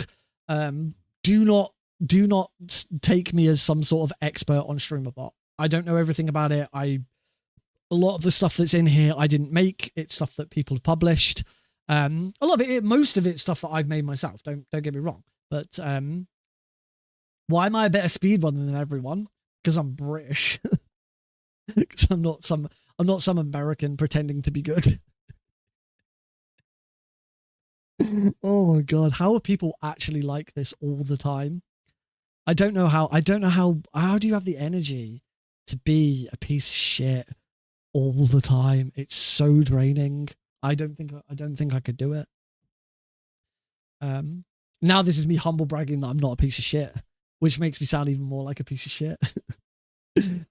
So are you the first one to discover Boba Skip? I was definitely the first person to ever put Boba Skip into a speedrun. Nobody else put it into a full speedrun before I did. That's not true. Me and Jaguar King were both kind of running at the same time. I have no idea which of us actually finished first. But I can definitely say without a shadow of doubt I'm the first person to beat Metal Gear Solid 1 on PC in under 30 minutes. That did happen. I can hold that one. I have to have something that I can genuinely have. Right, so we're making a channel point reward for me to say, ladies and gentlemen. So what we want to do is we want to create a new reward first. We're going to go over to platforms. I understand that this is very big, and you might not actually be able to see it. I need to get that OBS plugin where like the screen is zoomed in and it sort of moves around with your mouse. I need to get that because I'm on a 1440p display here, so everything's tiny and you can't fucking see it. Right, so we're gonna create a new reward. So add new reward, call it ladies and gentlemen. ... because it has to then something else has to be with it. I'm mad there's no Microsoft. Shall I just open Paint just on the side? There we go. There we go. There's Microsoft Paint. But if we're going to do it properly, we've got to do it properly. You've got to make it black, and you've got to write in white. So no, I want to write in white. Why aren't you letting me write in white? There we go. How to be a douche bag 101. There we go. See, my first mistake is this should have been a thicker pen because you can't freaking read that very well. Definitely should have been a bigger pen. There you go. How to be a douchebag 101. So, ladies and gentlemen, so the prompt name will be force Nick to use the phrase ladies and gentlemen in a sentence. He will hate doing it. He will hate doing it. We could use a background color. Someone suggest a color. What color do people like? First person who says a color, I'm just going to use that. I'm going to use the first color someone says.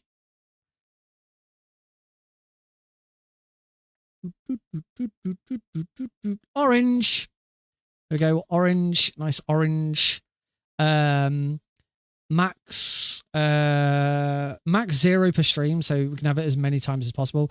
Max per user, that's fine. Global cooldown, do I have as a global cooldown for most of my other ones? Let me find 60 seconds. Let's go. I'm gonna go a bit longer than that. Let's go 2 minutes, because otherwise it's gonna really piss me off. So group it under rewards because it is a reward, and yeah, that's good. That's cost. Let's make this, I think 500, maybe 4. I don't have anything that's 400, so we're gonna go 400 channel points. Make me do this. User input isn't required. There we go. Done.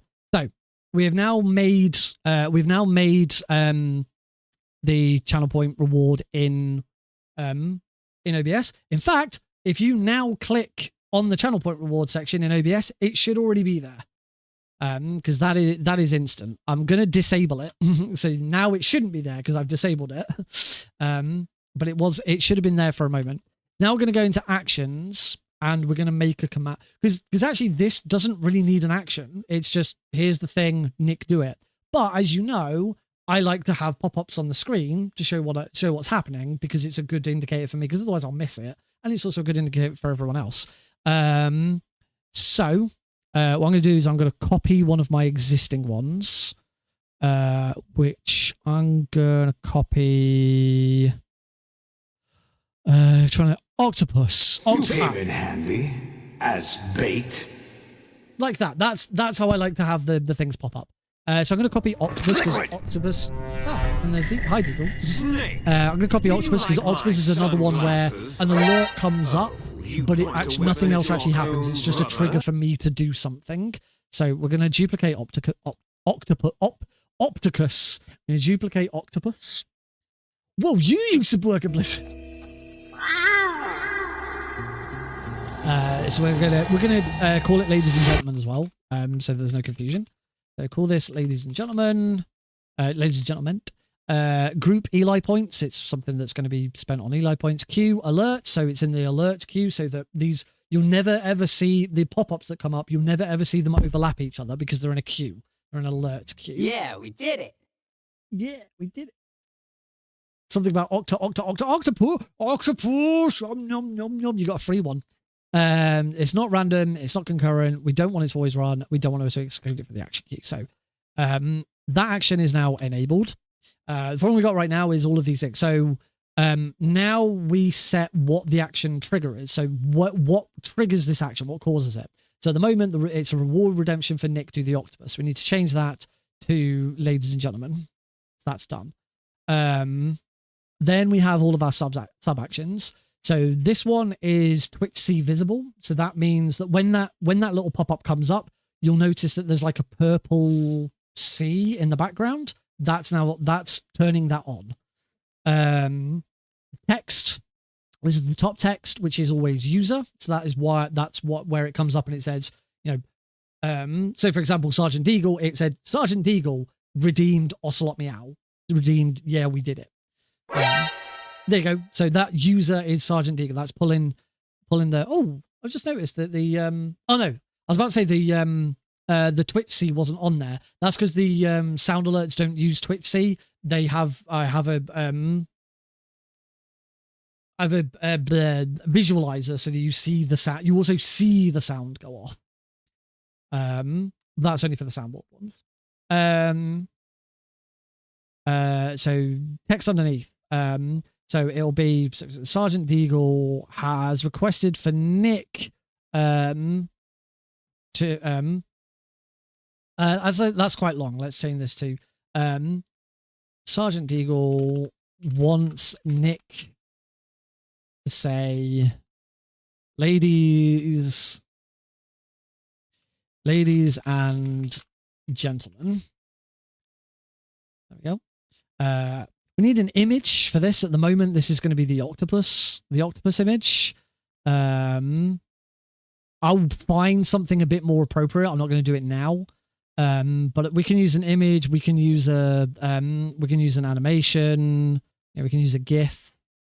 It's got like an alert GIF. Eli, gift explosion. These are you've probably seen these on the stream loads. Yeah, these are where all these come from. There's Klonoa. You follower, raid alert.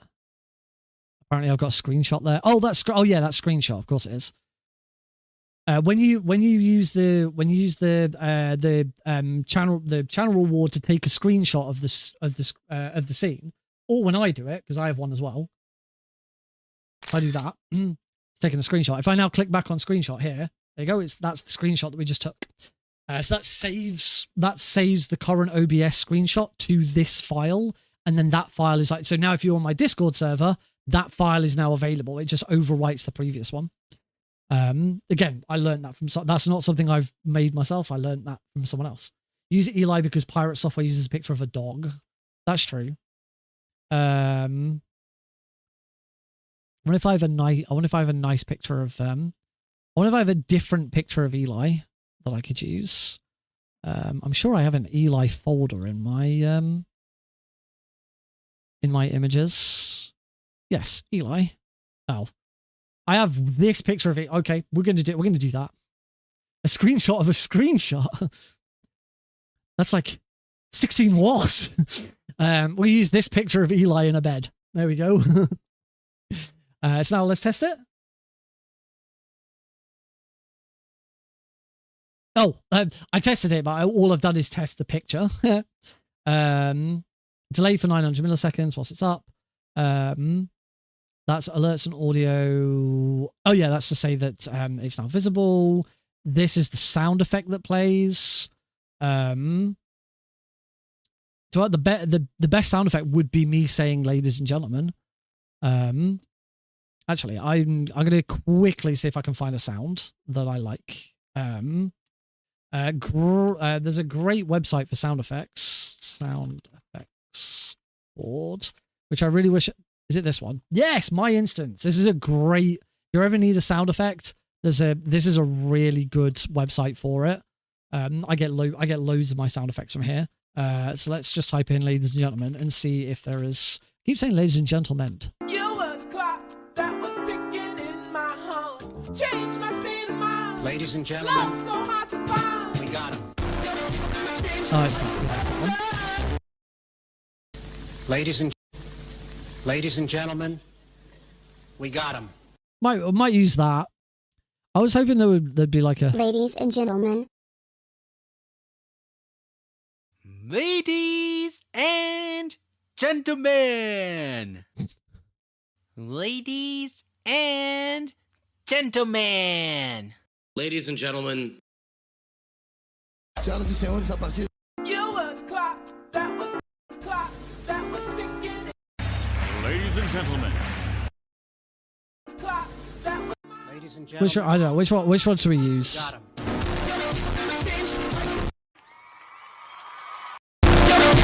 Ladies God. and gentlemen. Check DC if you want. I can get you the audio, the Audi track. Check DC.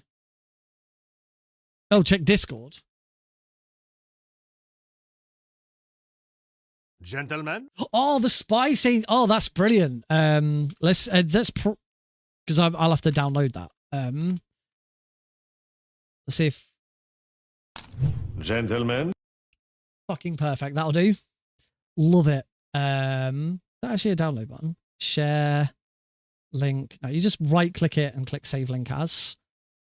Or do I right click save as? How do I download it?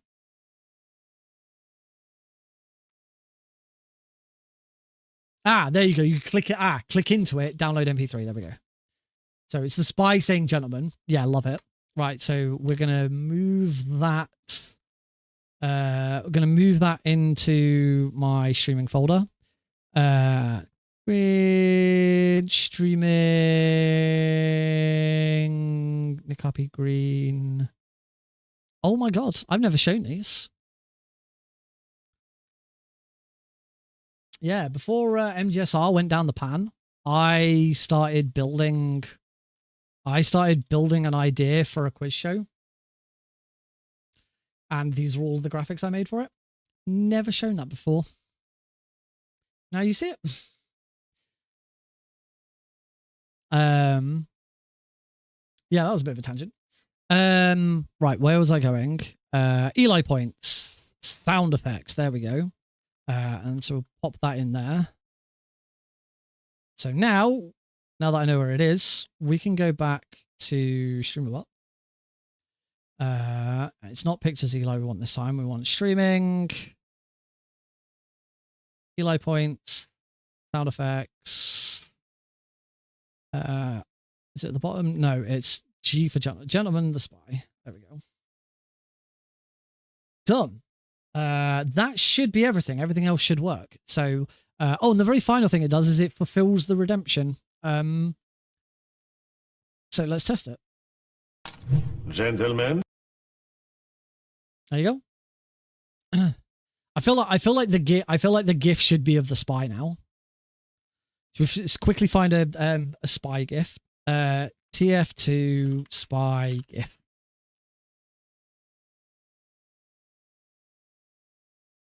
See if we can find a GIF of him saying gentleman. TF2 spy gentleman GIF.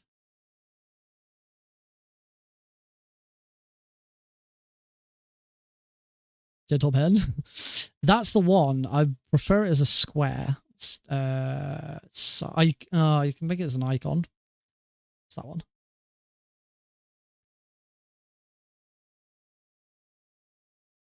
No, I think I'll just kind of. Oh, this might be better because it's a bit more zoomed in. Is it a? This isn't a GIF. This is a bloody video. It's a GIF. It's not a GIF. It's not a GIF because you don't pronounce the word graphics.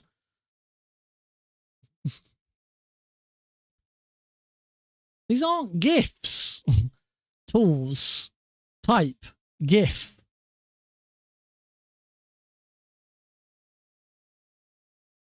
That's not a GIF. Whatever. Asked it specifically to be a GIF, and that's not a GIF. This is bullshit. I think I'm gonna have to go with that first one. It's just it's really. I'll edit it. I'll edit it at another time.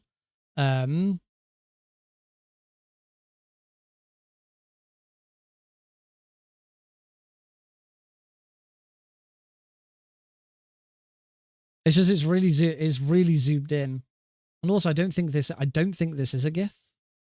Can I download this as a GIF? Save image as. Okay, I can, and it is a GIF. Right, that'll do. Right, back to streaming. Eli points. I'll just put it in here. TF2 spy GIF. There we go. And change that. Set image source file. Change that to. What did I put? Did I put it in here or did I put it? Where is it? Now I can't find it. Oh, there it was. I saw it. I thought I saw it. What the frick did I call this thing? Oh, there it is. There it is. Right. Done. Okay. So let's test this one more time. Gentlemen. That's not bad. That's not bad, actually. Where's your Microsoft Paint graphics?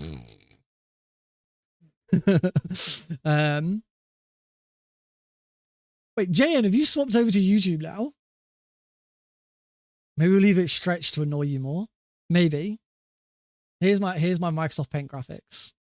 How to be a douchebag. There you go. That's how to be a douchebag and make a channel point reward in thinking. Oh, the last thing to do, of course, is go back to platforms, go to ladies and gentlemen, and enable it. There you go.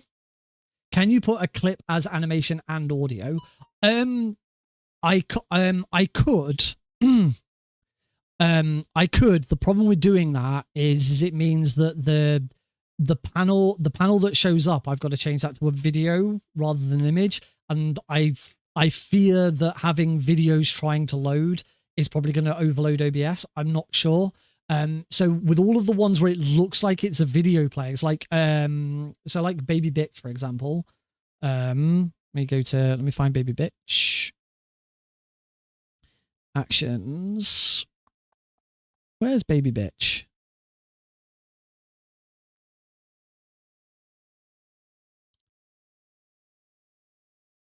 Oh, it's soundboard.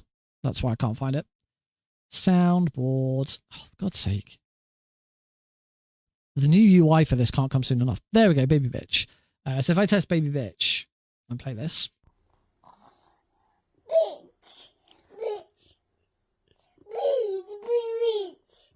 There you go. That's not a video that's playing. That is a GIF and a sound, and I've just matched them up. The way that you can tell that it's that is because you can see the GIF start over again. The best, I think, a good example of that is Metal Gear. If you watch the Metal Gear one. Did you say nerd? No, not this one. Nerd. Node. Oh. I tested Metal Gear and it. Metal Gear. Metal Gear. Oh, someone else played it. Metal Gear. Metal Gear. Metal Gear. Metal Gear. Metal Gear. Metal Gear. Metal Gear. Metal Gear. And then you can see the GIF start over again as it disappears. But yeah, I've just matched up the sound and GIF. So normally with the one that I've just done, I would go back in and tweak the timing of it. So like in this one, there's a delay here for 515 milliseconds because I've fine tweaked it. That's all right. That's all right. I did get confused where I clicked on Metal Gear and it came up with, did you say nerd? I was like, wait, is this broken? I've never noticed it was broken. Yeah, so they've got a delay of 515, like Knuckles here is 500. You can tell ones where I have matched them up because by default it's 500. Baby Bitch actually has a delay of 6.5 seconds. No, that's afterwards. Oh, there's no delay to Baby Bitch actually. So yeah, there's some where I then tweak it so that it works. But There we go. It's done. Gentle. I wasn't intending to add sound and a GIF to it, but we did because it didn't take that long. The only thing I have, there is only one last thing to do with this, which will take longer. So I'm not going to do it now, but I will show you. This is the one bit that you can't do in StreamerBot. You have to do this in Twitch, which is we go to viewer rewards, power ups and channel points, manage. If we now go, we should find that there is a new one. Here it is. So here it is in here. If I change anything in here, it will automatically update StreamerBot. The thing now is I need to add an icon for it. So I'll probably find a decent an icon of the spy, just the spy's head, and put it in. But you have to upload a 28 by 28, 56 by 56, and 112 by 112. So what I'll do is I'll find the image that I want, whack it into Photoshop, resize it 3 times, and then put it in. So when I showed some of my files earlier, if I go back into Eli points, you'll see that I've got all of these here. So like this, like here's Baby Bitch, and I've got 3 versions of it. I've got 3 versions of the audio. Diamond, there's 3 octopuses. That's 4 octopuses apparently. Oh, because I've got the original. One of that too. That is quite nice. Gentlemen. I wonder how long it'll be until I forget what that is. No one's going to use it for ages, and then someone's going to use it. It's going to come up, and I'm like, the fuck's that? I've just got to say gentlemen, and then eventually I'll remember. But yeah, so everything has to have these 3 sizes, which is annoying because when you upload an emote to Twitch, you only have to upload one size and it automatically resizes it. But when you do a channel point reward, you have to upload all 3 separately, which is really weird. I don't quite know why. Yeah, the weird intricacies of Twitch. So now you know. And I like to think that I managed to explain that without being a complete utter fucking douchebag. But correct me if I'm wrong. I mean, it should be live now, by the way. It should be live. No one's redeemed it yet, so I don't know if it is live. Also, I said that I've got no channel point rewards that are 400. Yeah, every single soundboard is 400. I should probably make it slightly different so it's not 400. Might make it 450 just so it's slightly different. Where are they? Elo points, ladies and gentlemen.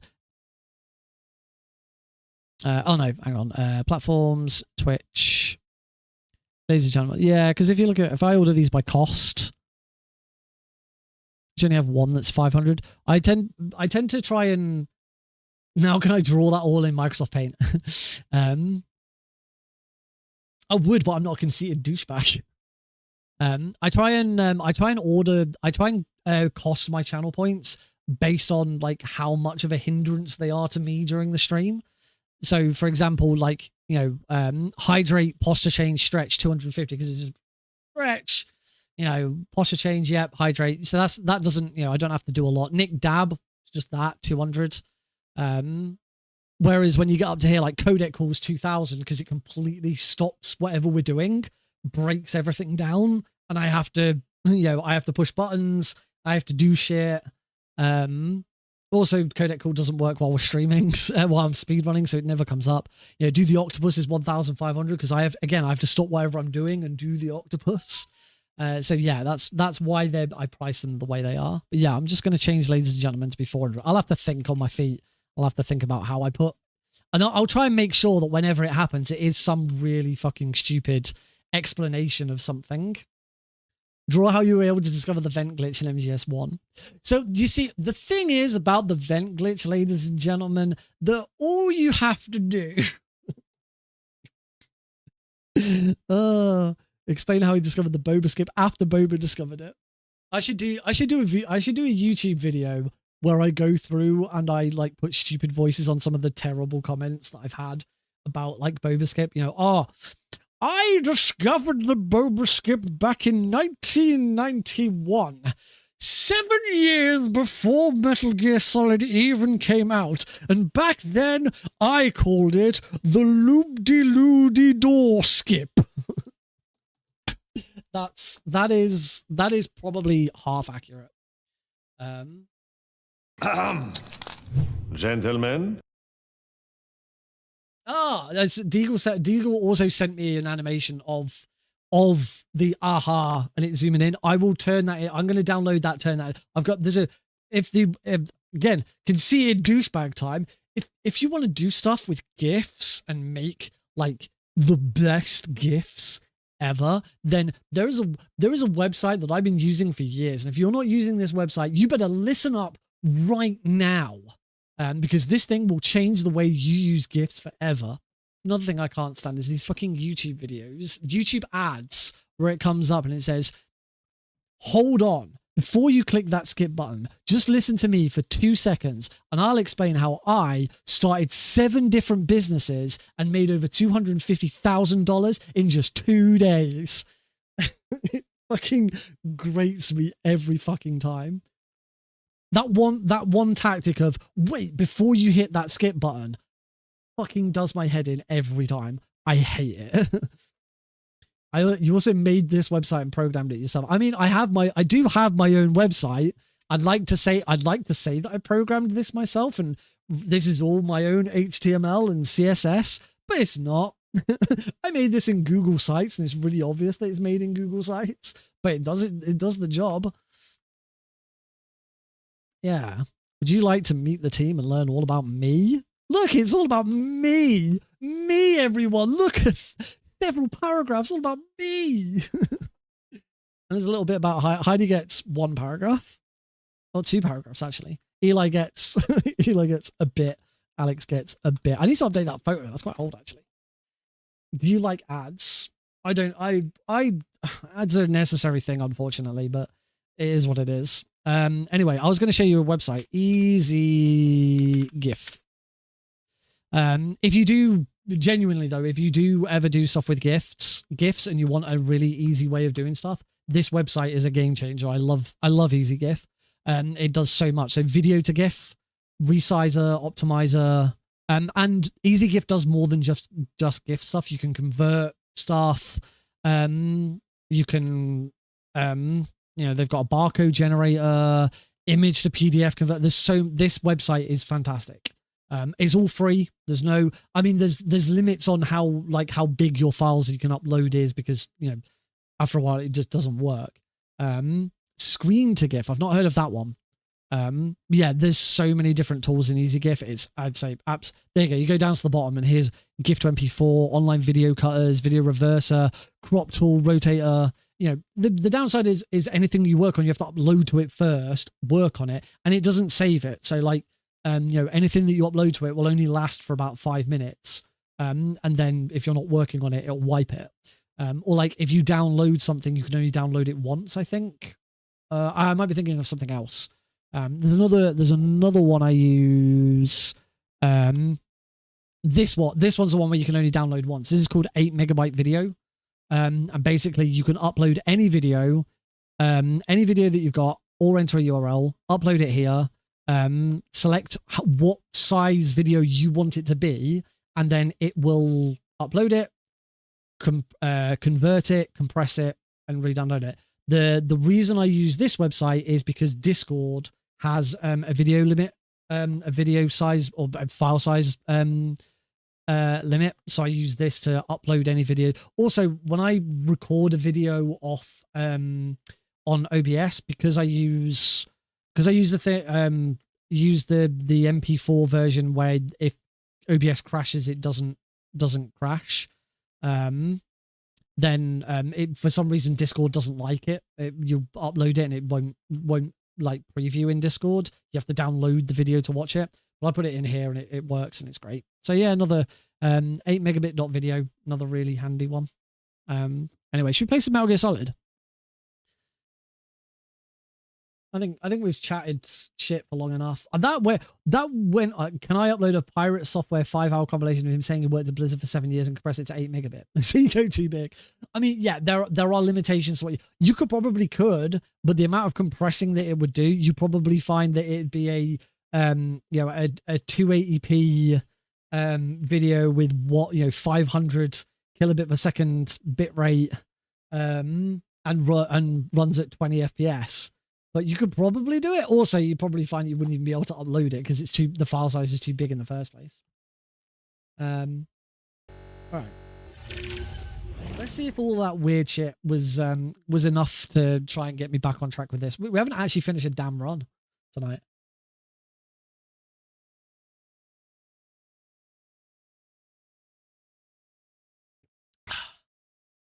I forgot to shill today's curtain sponsor.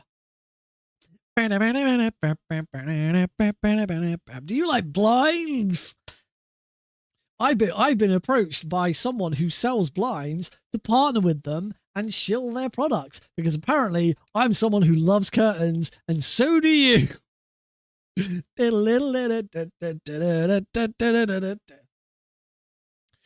Any aspect ratio wishes for that clip?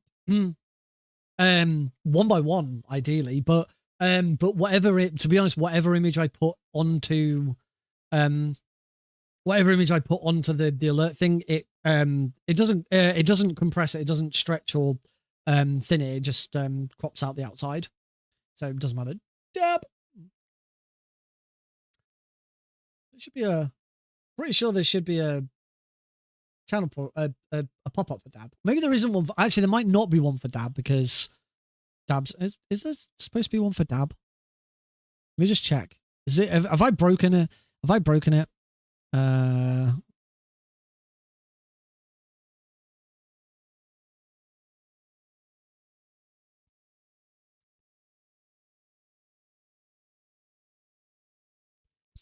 No, there isn't an action for Dab. There isn't a thing that pops up for Dab. What's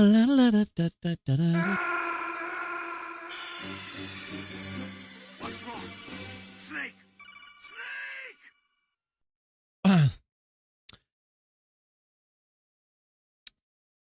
Snake! Right. Start! After all that, let's play some video games. Curtains are very helpful and useful to me.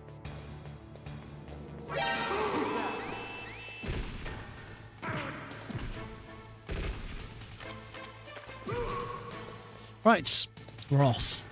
Deliberately took damage there. Deliberately took damage there. We need to take some damage before we get into the prison section, so that I have I can eat the ketchup. So what we're doing right now, ladies and gentlemen, is we are doing what's called alert farming. This is the thing where we run this guard round and round in circles and get our alert count up because we want to have 11 alerts before the end of the game so that we don't have to kill a rat. Because you see, ladies and gentlemen, the rat is really, really obnoxious and the RNG on the rat can be really, really bad. If you don't know what RNG stands for, RNG, let me open Microsoft Paint for very quickly. RNG stands for Random Number Generator. And the important thing with this, ladies and gentlemen, is that the randomness in video games is always caused by numbers. That's why we call it RNG, Random Number Generator. I think it's you don't have to be a software developer like me to know that that's what RNG stands for, but it does help. It does help. I've been a software developer for 7 years.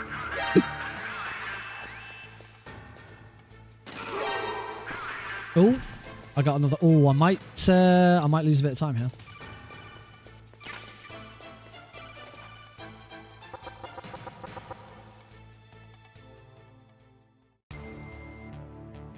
Oh, perfect. He probably did work on it for 7 years.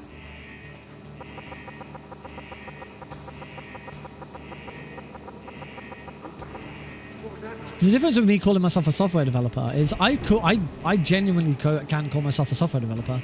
I am developing software at the moment. I just wouldn't say, I would just, you know, have the caveat of I'm not a professional software developer. I do it as a hobby.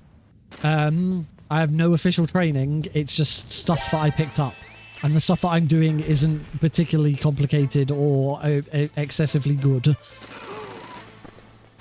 It's very basic JavaScript stuff.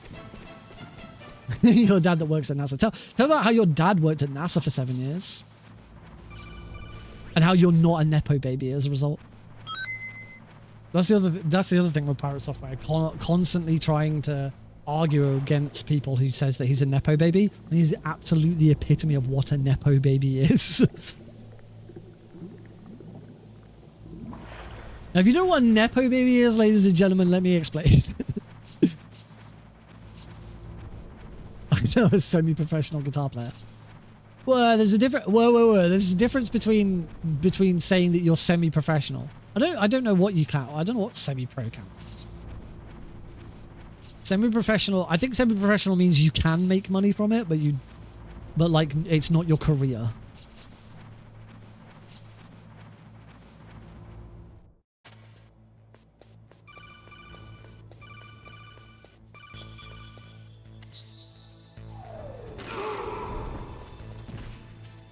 Or you're very successful in your field, but it's not your career, I think. My mother-in-law was a semi-professional golfer. Never took it up as a career, but was in lots of tournaments and stuff. So she could definitely claim to be a semi-professional golfer.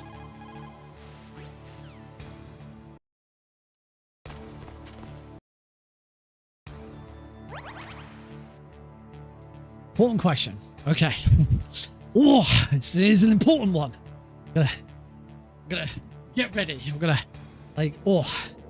it's an important question. Mine's ready. Let's go. In the video game Metal Gear Solid 2 Sons of Liberty, also some sort of latest release, is the fat bald man called Fat Man a virgin? What do you think?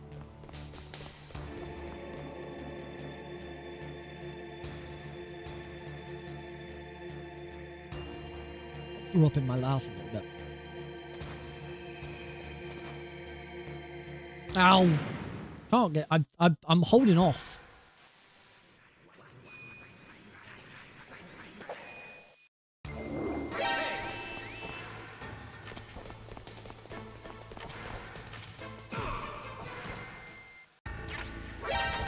And through the door.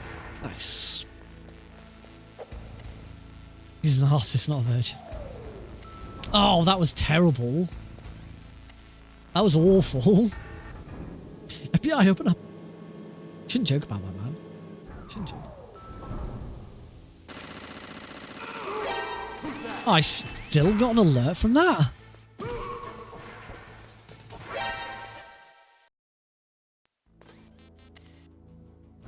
I'm trying to shoot him so I don't have to do... The flip is slightly slower.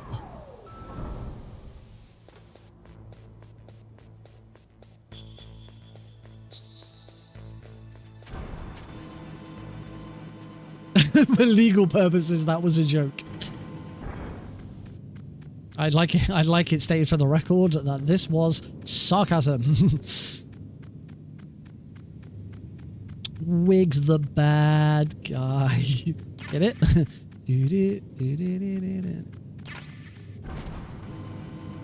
I hate this.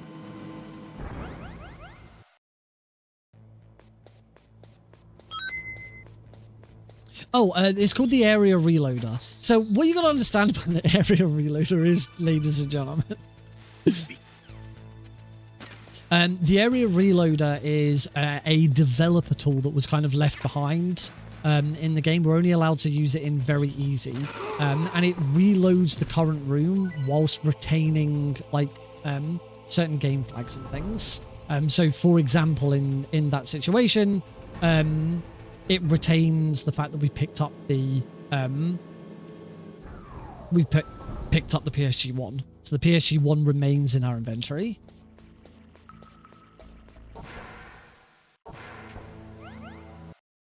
So like here, I've just used it there to skip the remaining animation of like Snake waiting to rank up.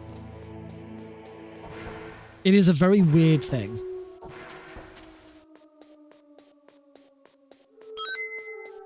I've since gone on record to say that I don't think it should be allowed in speedrunning. But it is really funky.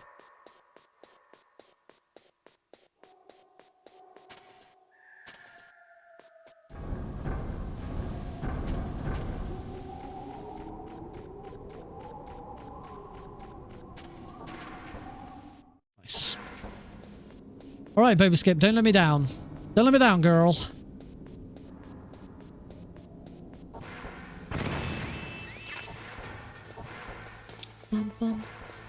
Let's see the skip formerly known as the loop-de-loop-de-skip, the door skip. Can't believe some guy discovered this back in 1999 and never told anybody.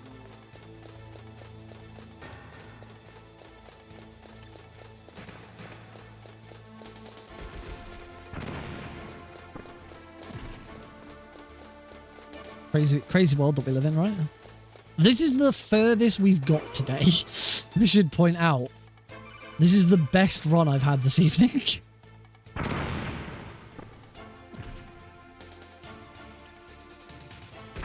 Twice. Two's not too bad. I am living the best life ever, 'cause I beat the video game. I am living the best life ever because I am out of the stairwell of shame. I am the best at video games.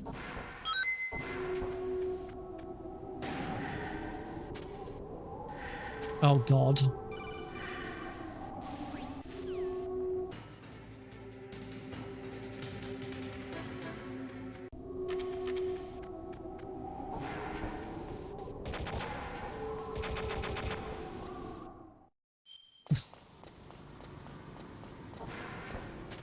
I rate it 3 asses out of 5.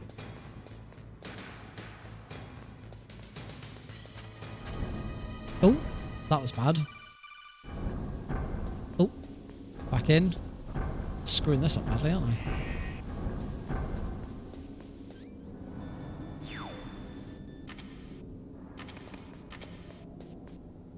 Keep forgetting, if you throw the bomb, you don't have to go back to your previous weapon.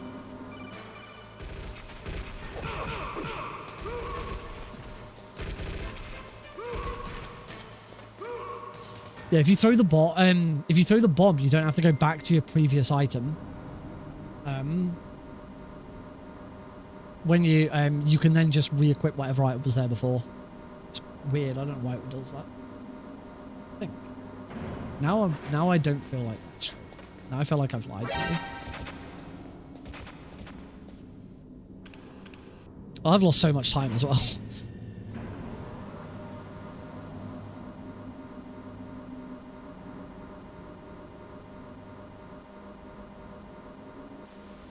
Splits are alright though.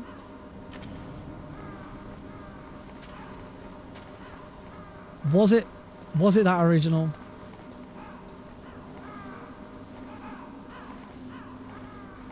You know what, I'm gonna put it up to 4 out of 5 asses because it reminded me of the film 4 Lions.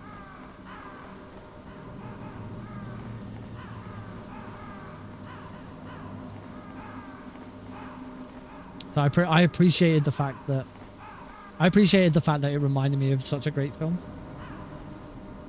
I love 4 Lions. Great film.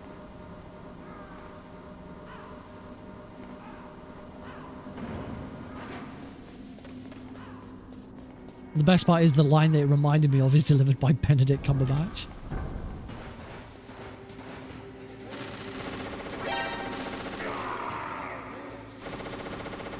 One, two.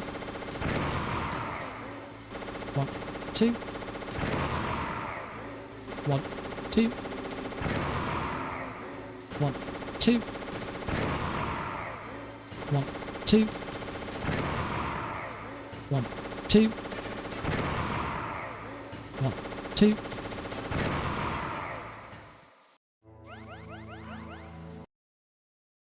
Again. there, I use the area reloader once again to not only with that one skip the animation of the rest of the rank up, but also that skips Miller's codec call that comes in.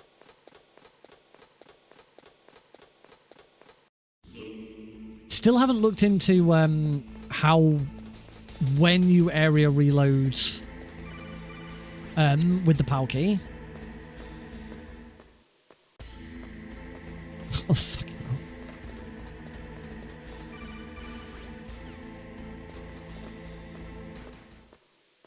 Yeah, goal split. Oh, nice. That goal split put me back to over a second ahead.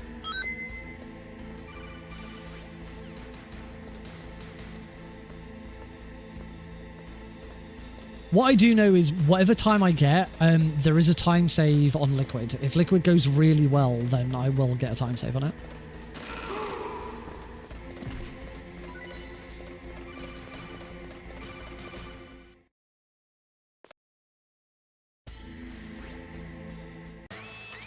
Ah!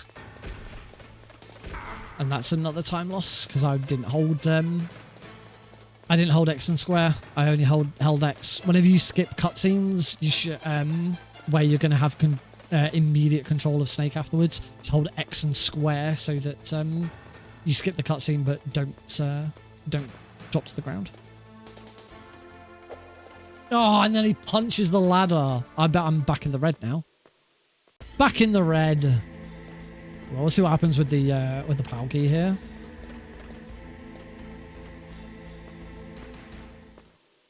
Reloading warehouse when going back to blast furnace.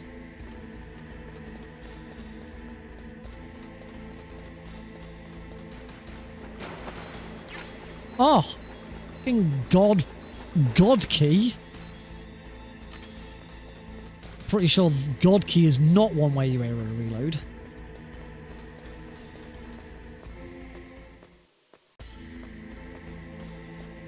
Still behind.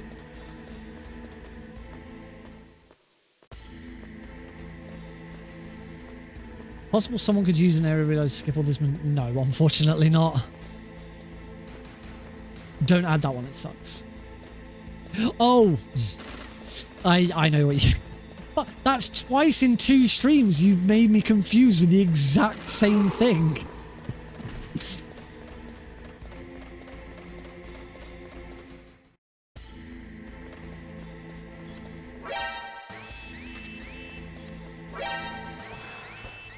Oh, that was weird.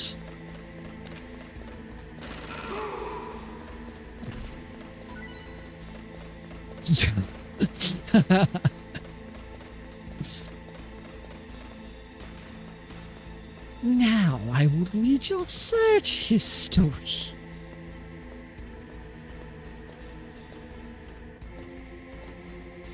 You like pornographic material about Latinas, don't you?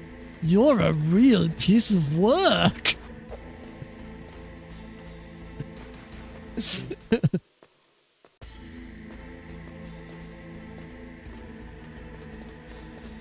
There is an alternate route, so you don't have to climb 2 ladders. Unfortunately, I'm shit at it.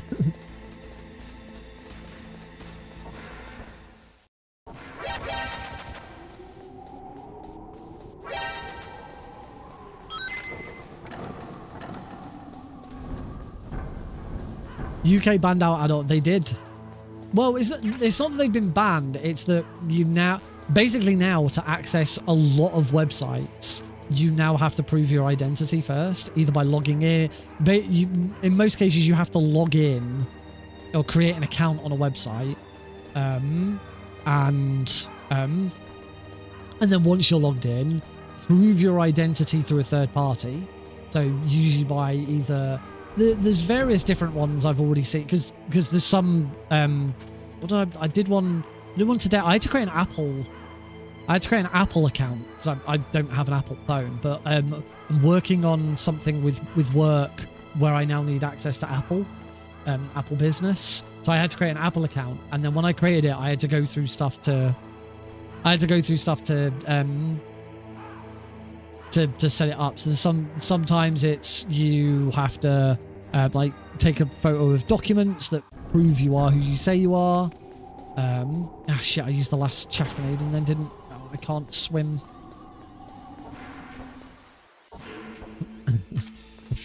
Professional. Now, what did we say about using the term professional? I'm not a professional gooner because I don't get paid for it.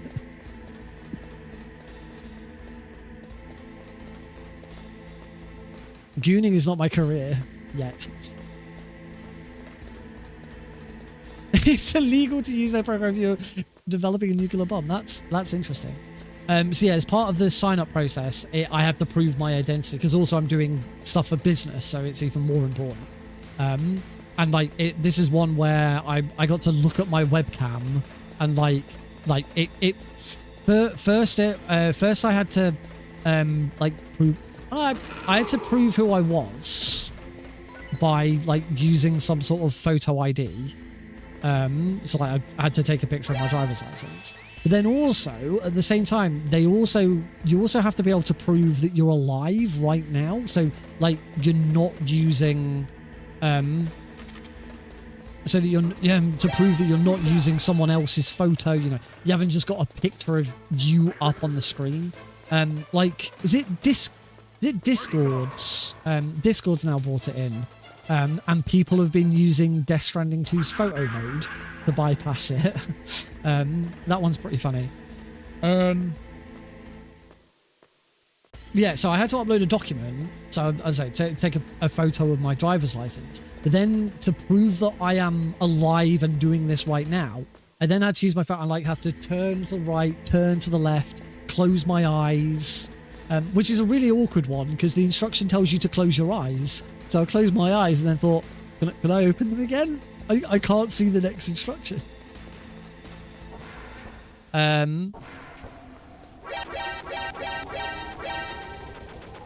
So yeah, and then like turn my head to the left, turn my head to the right. As I say, just to prove that I am alive and here doing this right now. Could I bypass it with MGS1 Snake? Somehow I don't think so, but it'd be interesting to try. Yeah. So now, if you in the UK, as long as the website has signed up for it and has a contract, you know, with a company to do it, you now have to do that if you want to look at certain adult material on the internet. And the big problem with that is it's really going to harm small businesses and small creators who rely on. This isn't just about porn. This isn't just about. Oh yeah, I haven't got any chaff grenades, so I can't even GME properly. I had to practice getting my mugshot. Yeah, It's all a lot of bollocks, and the using the whole it's to protect the kids is such a straw man argument because whenever you try to suggest that you're doing something to protect children in that way, it immediately gives you ammunition for any sort of criticism back at you, to then say, oh, so you don't want to protect children? And it means you can deflect all sorts of criticism. The government has been doing it as well. There was one government minister who said, who basically said, don't quote me on this, this isn't verbatim, but basically said, if you disagree with the Online Safety Act, you are looking to breed the next Jimmy Savile. Basically is what he is the basis of what he was trying to say. I say that's not verbatim, but you mentioned NordVPN. Yeah, the big upside of this is that VPN companies have seen a massive uptick in people buying and signing up for VPNs, because if you're in the UK, the easiest way around it, you don't have to do it, is just use the VPN and change your country. I can't remember, breeding's probably not the right word, but basically, yeah, there was an MP who said if you're against the Online Safety Act, you're opening the door to the next Jimmy Savile, or something like that, which is just complete bollocks. There is already talks about potentially banning about potentially banning VPNs to stop that from being a thing, which is also shit. But yeah, it's not gonna do jack shit.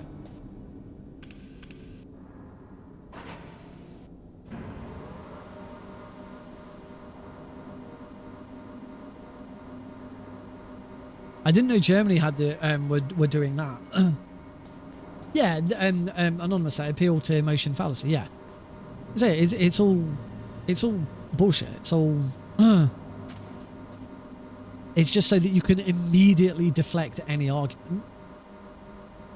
And it's something that I hate in politics, and that kind of argument happens all the time.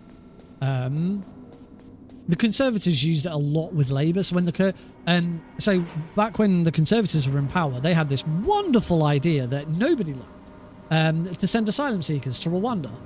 And every single time it was criticised, the argument was always, so you want to open the borders. You don't want to send asylum seekers to Rwanda, so we should just have open borders, is what you're saying. You don't want to clamp down on illegal immigration and let the murderers just come over here in drones. It's like, no, we want to crack down on illegal immigration, particularly from criminal gangs and stuff like that. But there are serious flaws with the Rwanda plan that need to be addressed, and just deflecting everything with it, you don't want to fix this, or it is just awful. It is the worst kind of arguing, and it's something that politicians do all the time, and it's infuriating and exhausting. Oh, I accidentally paused it.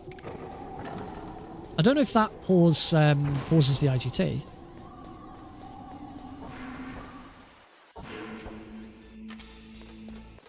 It does not.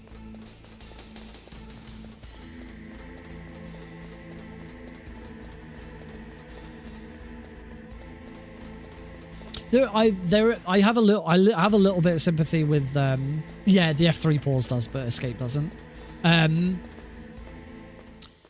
do have sympathy with the whole, if you don't anything you don't like from a Republican, you just call them a Nazi. There is a little bit of that happening, but more often than not, no, you are just being a racist or a bigot. No, there's a fine line.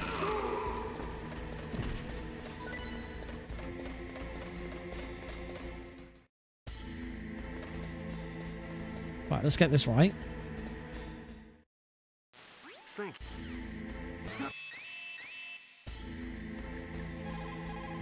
Cool icon. Leave the room and stand here. Wait for icons.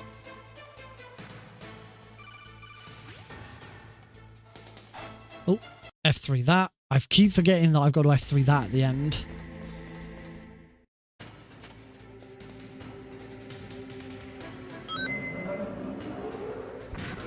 Oh shit. I just wasted a load of time preparing to fight Rex. We don't fight Rex, we just skip it. I'm now 11 seconds behind as a result. Fuck.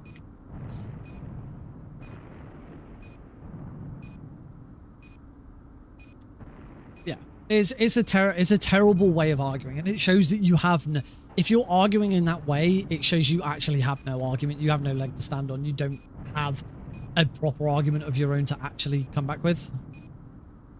I should concentrate on this.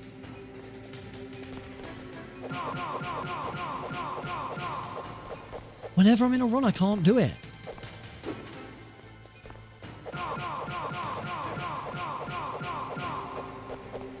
I don't know what it is.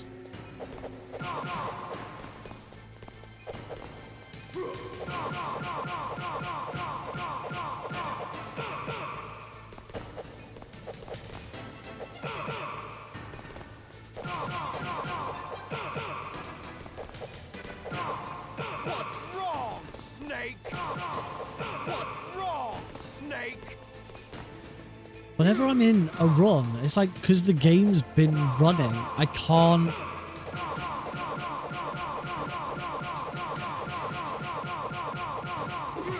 I've kicked off too early. Whenever I'm in a run, it's, I don't know if it's like because the game's been running, so it doesn't know what it's doing. I just can't convert. I can't convert single punches back into double punches. The run's dead. I'm not fussing about with this. But you know, if I do it in here.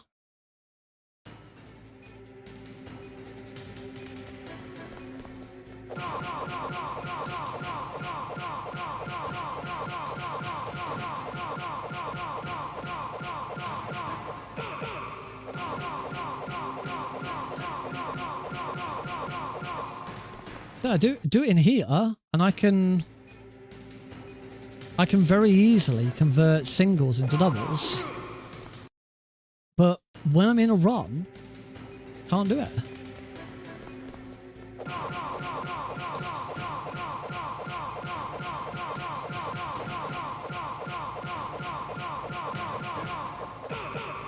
Sometimes it breaks.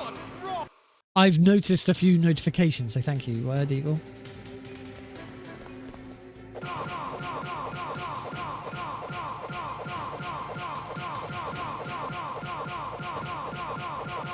There you go.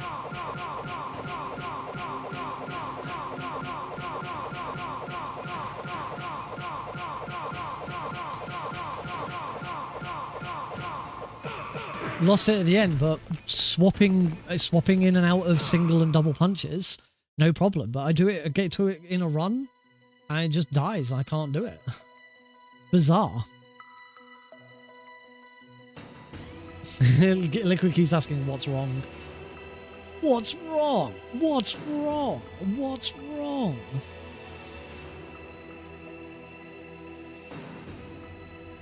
The only other thing to do with it, with that fight, and I had to do this when I was playing on PSTV, was to revert back to doing the double throw, because I could never swap between single and double punches because of the input lag. So I had to do the double throw. Problem is I can't bloody remember how you do the double throw.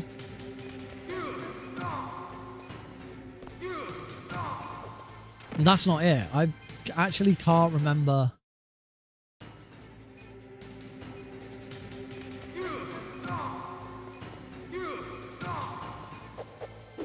That's not it. You don't. I'm gonna have to look it up. I genuinely cannot remember the double throw setup.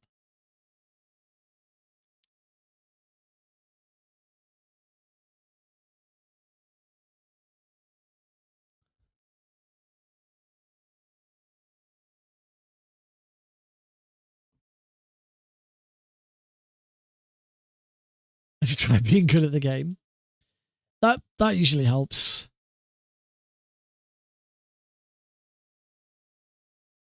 Left side 1 punch. Standard 2 throw. Right, I found Plywood's old what's the positioning? Ah, that was it, right. Right. So the double throw setup is you want straight towards Liquid, throw him there, move to here, wait for him to go there, and then do that. I still don't think I did that quite right. Superman is punk rock.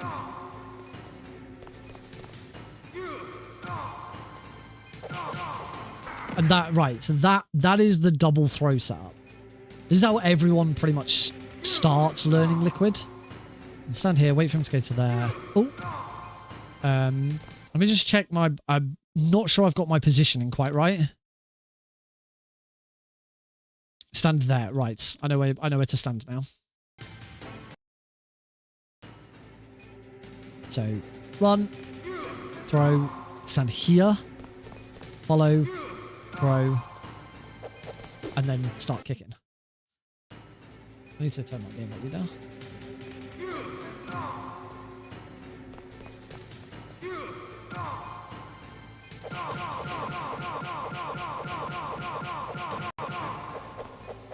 So that's the double throw. As I say, this is how most people start learning this fight. It's better if you get the punches in.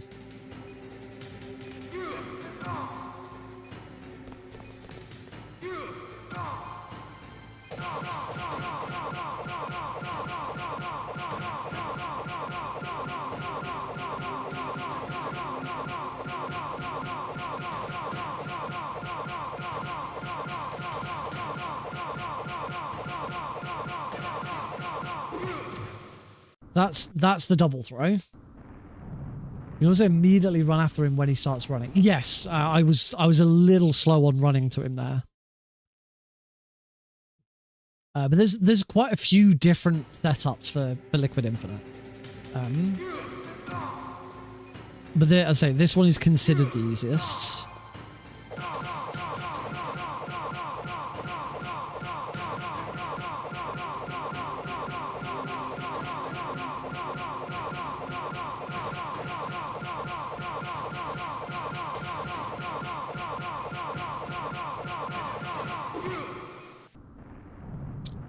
So maybe I start trying to put that in instead, because I'm clearly not getting anywhere with trying to do single throw. With trying to do zero throw. It's a little. It takes a little bit longer because obviously you've got 2 throws to put in.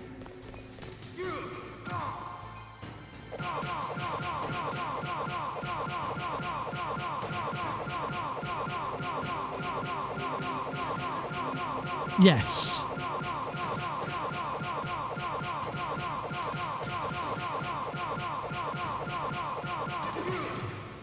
Oh, wasn't quite far enough. And then he fell off anyway. If you throw him when he's halfway along, the first couple of punches are easy because he runs to the left a little before turning south. Oh, I'm going to try that.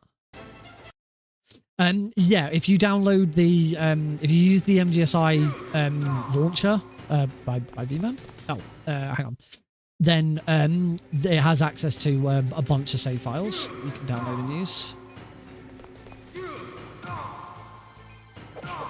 I see what you mean.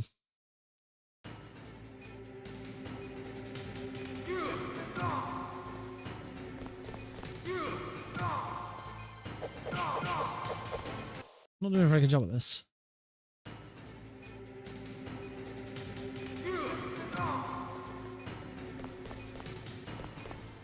I'm still not doing a very good job at this. You can download save files from MGSR, but as I say, but B-Man's like as I say, if you just use the MGSI launcher, there's a save pack manager in there, and it comes with a bunch of saves.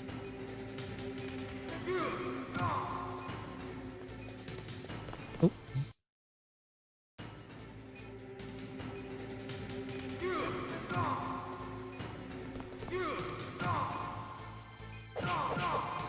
I guess I still got to be careful about how quickly I'm throwing him. He still needs to be at the top. Metal Gear! And I've got to make sure he's moving first. Yeah, I say maybe I'll that was time I was just too slow. Maybe I'll try and put this into it instead rather than because single throw. Zero throw is just not getting me anywhere, and I am now screwing this up as well.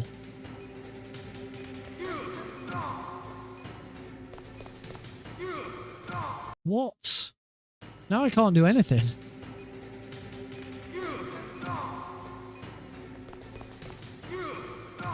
I can't.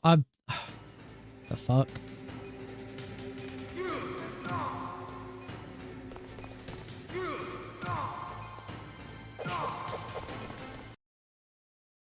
I know. Close to the bottom right corner and then start running earlier.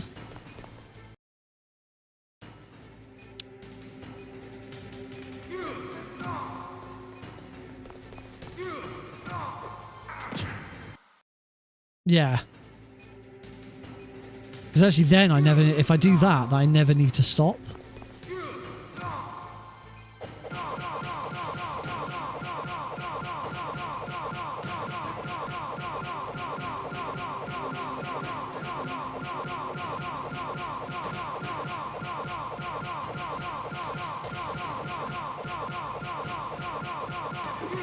unfortunately, still wasn't quite in the right position to then kick him off the end.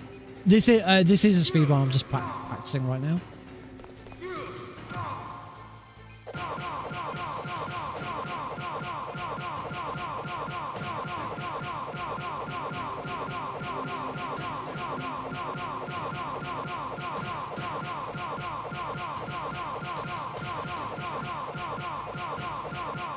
There we go, that's better.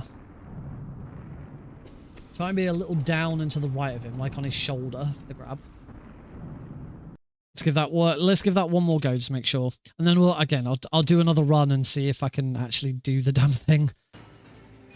Thanks.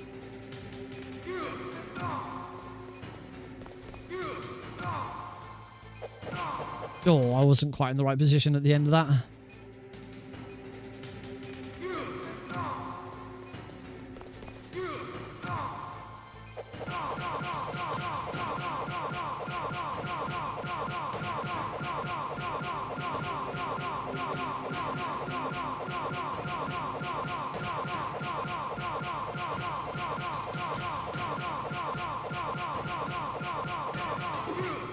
Being quiet whilst I do it because I have to listen to the sound of. I haven't got the game audio and I have to listen to the sound of the.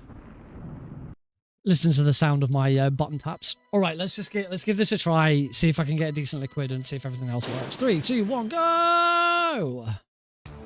Start. Off we go. All right. Oh, didn't get an alert from that guy. That's fine. Got an alert from that guy, and he hurt me, which is what I want. Hopefully I've got this. We will soon see. So now we get into alert farming. Where'd he go? We want to make sure that I leave the docks with at least 7 alerts. Ideally 7 alerts. Actually, I don't know whether 6 would be fine. I haven't really checked. I don't know how many alerts I've got when I get to the rat at the moment. Where'd he go? For the category that I'm doing at the moment, yes.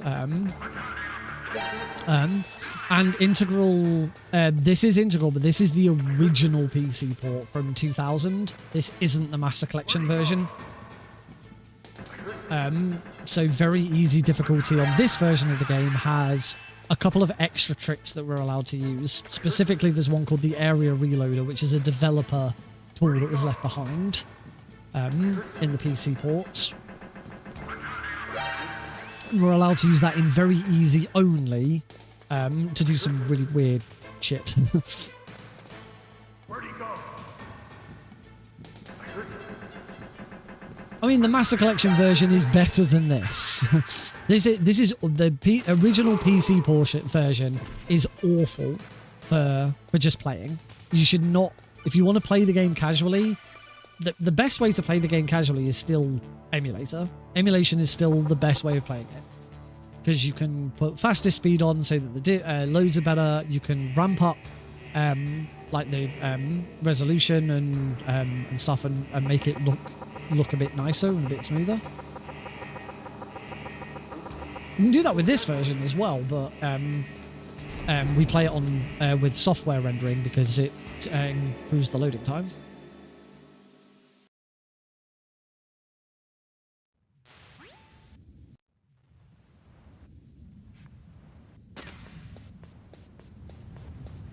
Don't want to jinx it, but I haven't had that bug where like the codec doesn't open and close properly at those cutscenes. Oh, I got shot.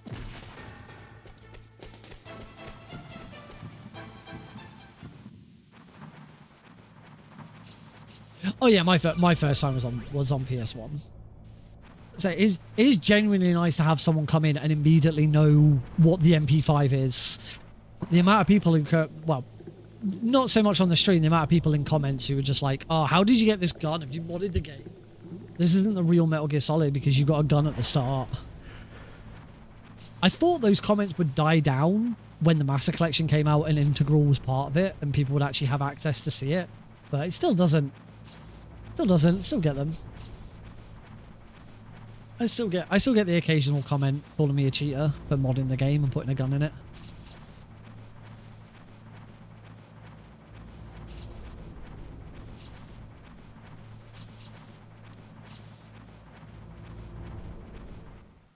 Unfortunately not. Ignorance does not die that easily.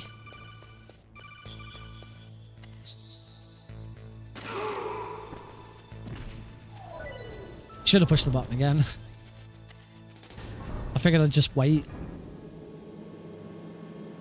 No. Well, obviously, no, because Integral's original release was Japan only. Professional MGS modder. There you go. That's the power of the area reloader.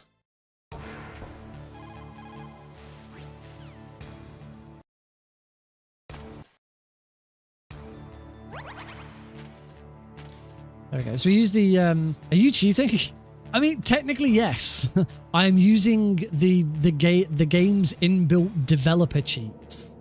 It's just whilst it's a cheat, it can also be. You can sort of do it without cheating because it's also a glitch. Yeah, it's weird.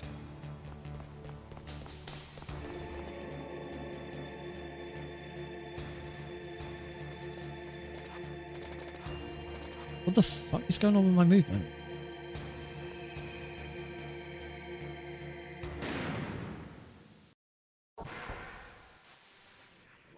Oh.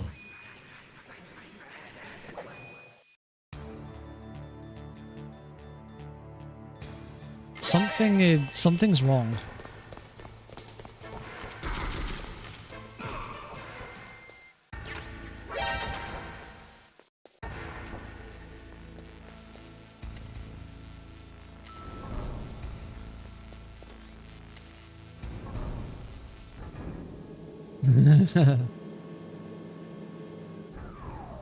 Complete the game with the ketchup bottle. Well, yeah, you want to get the secret ketchup rank at the end of the game, don't you?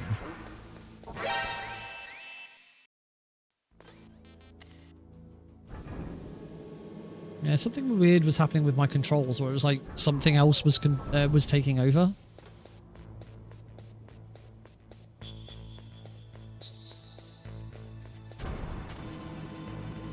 You don't care. Yeah, you don't kill Johnny in very easy.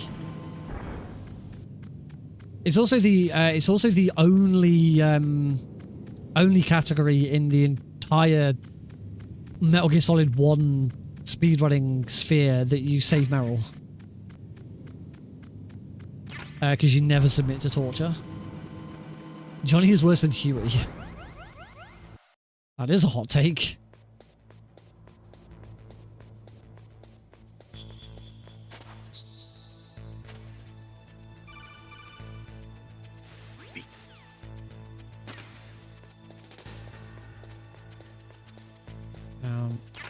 Grenades. Run before that guard comes.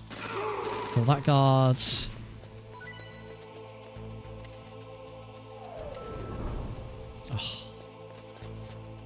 Oh, push the wrong button. You is trust, but he doesn't assault a woman right in front of his girlfriend.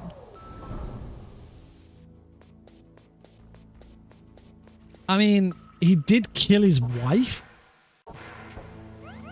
Is that not worse? Somehow I think killing his wife is probably worse.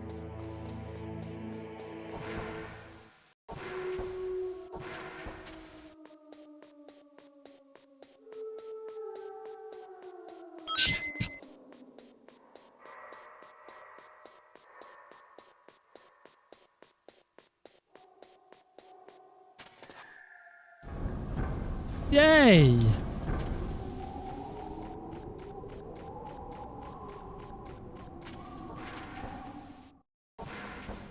Finally got through the cave without...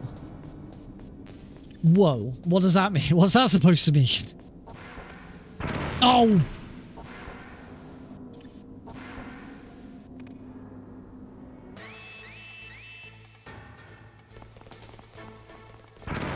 Oh my god. Again, it feels like something's controlling my game.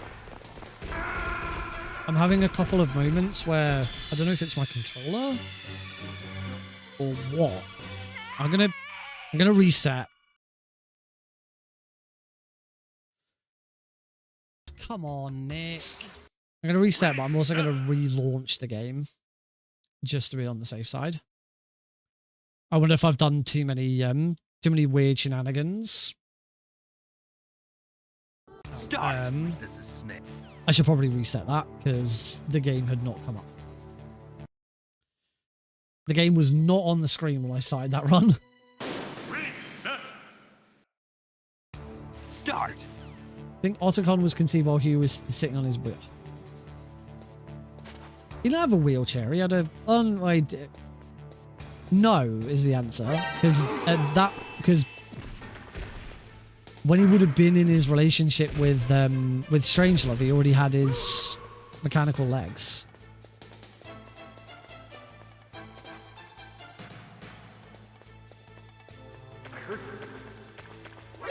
Oh, bomb.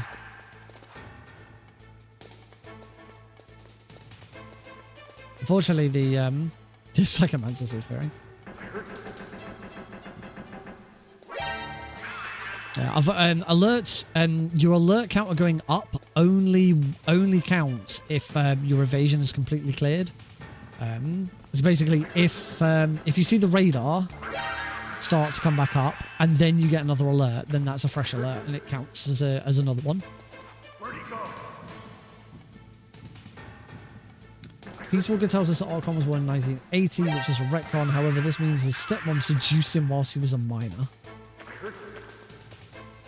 Questions? No questions at all. Yeah, I don't disagree that his stepmom probably did seduce him whilst he was a minor because his stepmom was a bit fucked up. His whole family was fucked up. It's the Emmerich family. You think the bloody big boss and his sons was a fucked up family? Emmerichs are worse.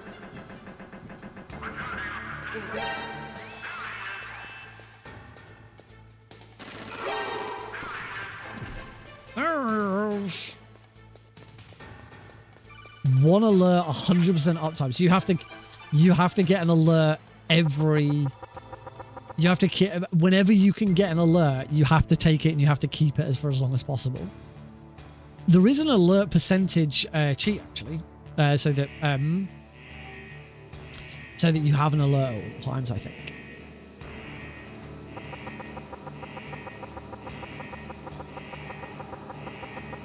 Oh, can we name a single functional family in Metal Gear? A family that doesn't have any drama, that we know is an established family. You know, there are plenty of members of the family, and we meet more than one of them. That was terrible.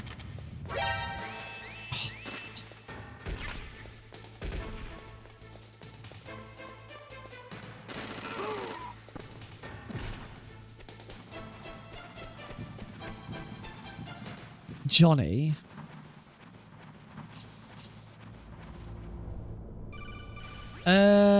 No. Drebin, no, because he does. Pretty sure he's originally an orphan. And the Drebin the Drebin family is definitely not. Johnny, no.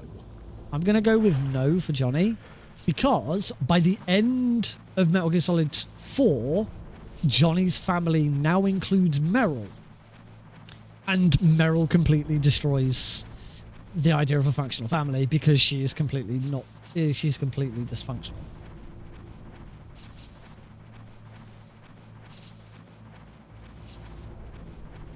I don't think there's necessarily a problem with Johnny's family.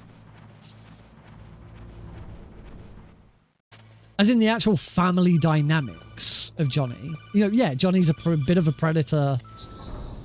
Johnny's a bit of a predator, and, you know, his family comes from a long line of terrorists. But the actual family dynamic and the way they function as a family isn't a problem.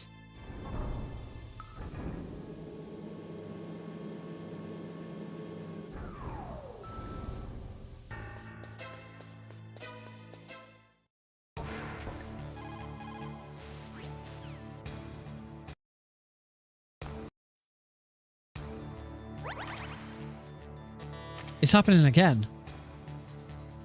I've just eaten a ration. Look, Snake's turning without me. You see Snake whenever he turns to the left.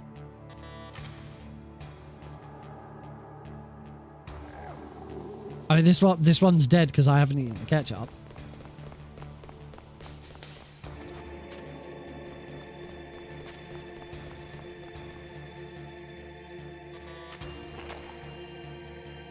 What happens now if I do this and now, like, reload?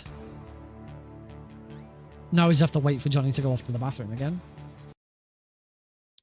Right, something's up. I'm gonna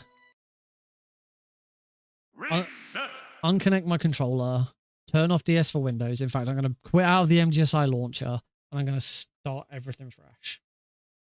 Something's wrong. Something's weird. Something's happening. And I don't like it. You can't vent glitch the door now. You can like crawl really far out of it, but you can't vent glitch it.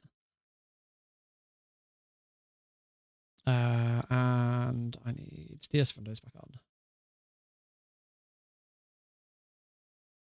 Right, that's on. Go. Let's try again. I'm gonna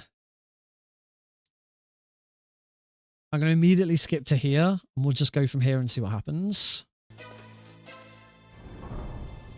Just to make sure, like, I'm not, like, getting any phantom movements or something again.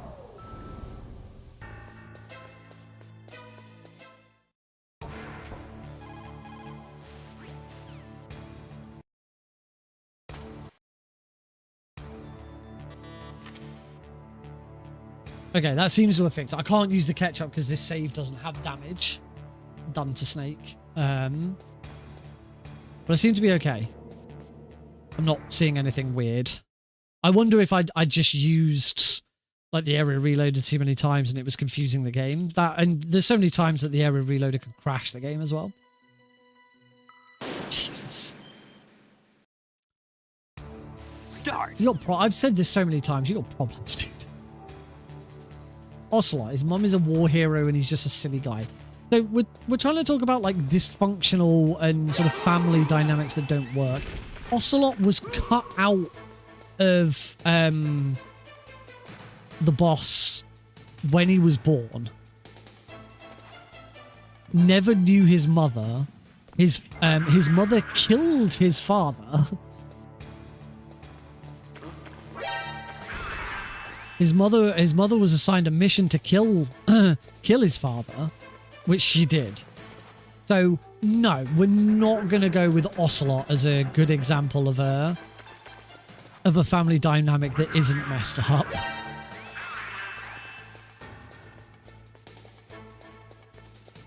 There has to be a family.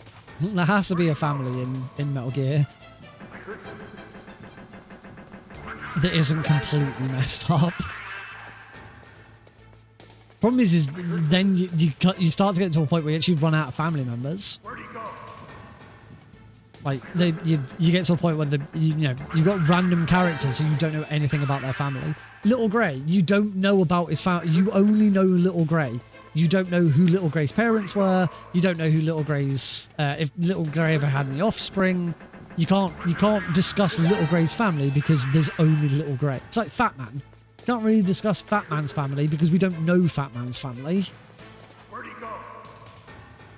Fortune. You can discuss Fortune's family because we do know Fortune's extended family. And we also know that Fortune's extended family is pretty fucked up.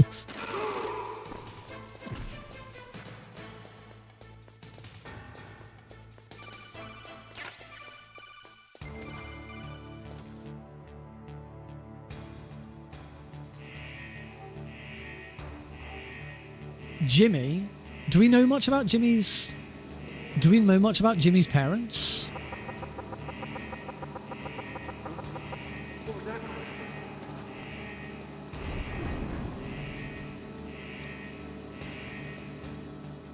Anonymous is right there with Fortune. Her best friend was her dad's lover.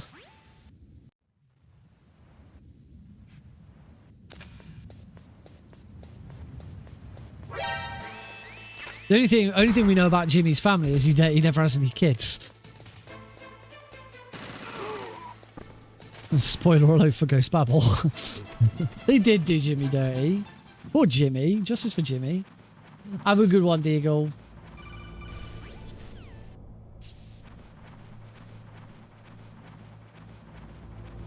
Natasha and Ames. They were married, but they got divorced.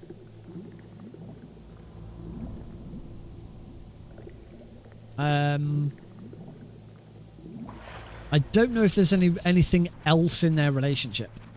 Like, I don't know if like Natasha was his first wife or he had another wife or something. But for me, as far well, you can everyone will have their own opinions on that. But yeah, I would say if they weren't married, then they're not family, and we can't really, and that doesn't count. If they were married, they got divorced. Therefore, in my opinion, that doesn't count as a normal functioning family if you get divorced. Call me old-fashioned.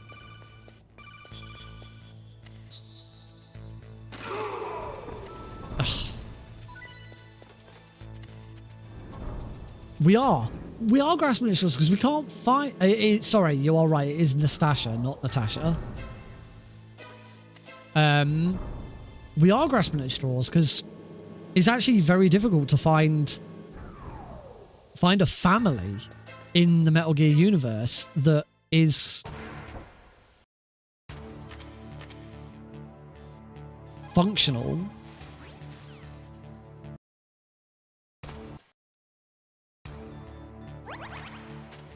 That is functional and works correctly. I lost a little bit of time there because I accidentally area reloaded too quickly.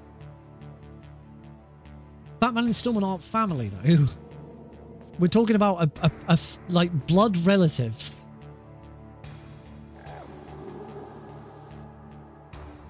Blood relatives that have a normal family dynamic, where we know the family.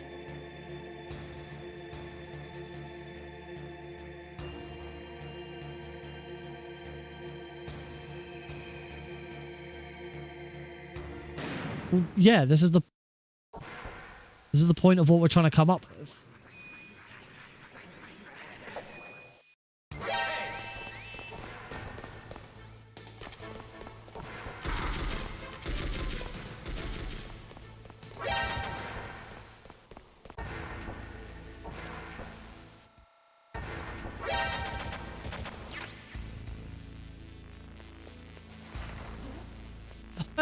Okay. All right, fair enough. I'll okay, we're resetting this as well. Reset. Sorry, fair enough. Fair enough. Adoption. Well, The start.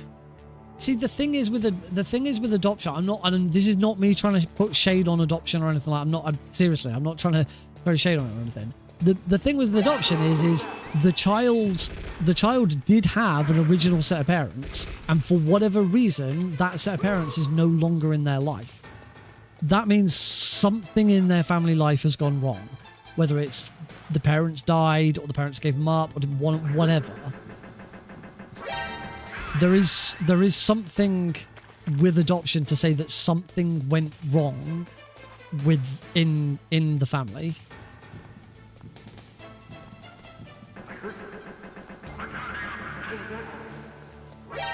I think that's fair to say.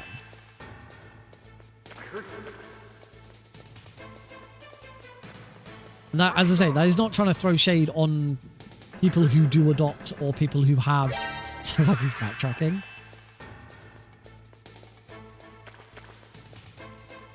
That's not fair to say.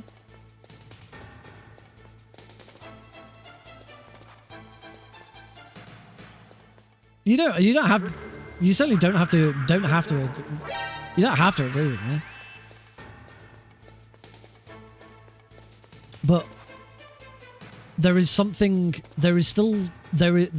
something dysfunctional about that family in the first place. You know, being adopted, I'm certainly not trying to suggest that being adopted is on the level of what the Emmerichs went through. Thanks, Pete. Thanks, Tom.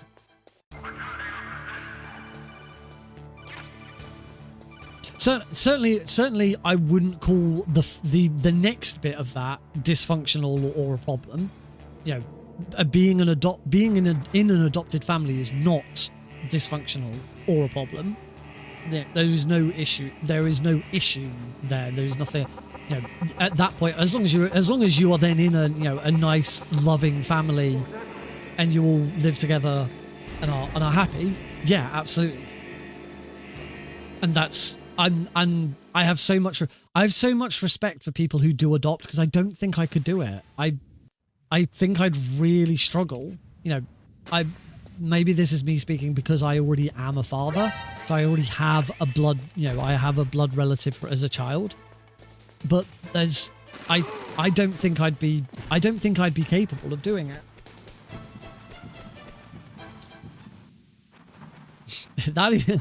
I'd like to put it on record that is not what I said. Being in an adoptive family is not dysfunctional or a problem. I'm saying that to be in the situation where you had to be adopted in the first place, something was amiss. Snake was adopted, that's true.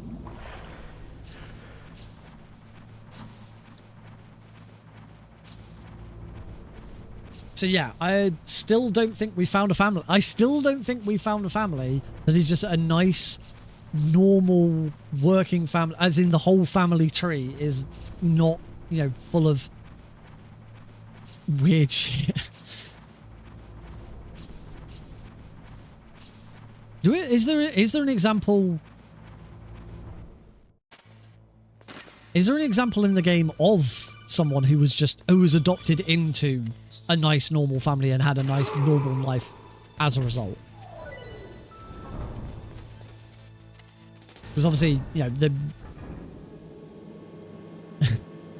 because I think the first example I can think of an adopted person in the most obvious example of an adopted person in Metal Gear is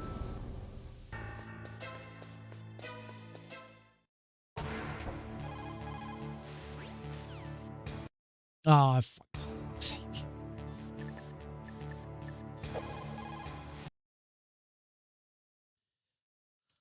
God damn it. Cannot do this bloody run. Reset. Oh, because Solidus adopted Raiden, who was a child soldier, and then Raiden killed his adopted father. Yep, nice normal adopted family that he was in right there. There must be a family tree somewhere in the Metal Gear universe that doesn't have something wrong with it, where something didn't go astray. You didn't have a husband killing his wife and putting his son into a mech at the age of 4.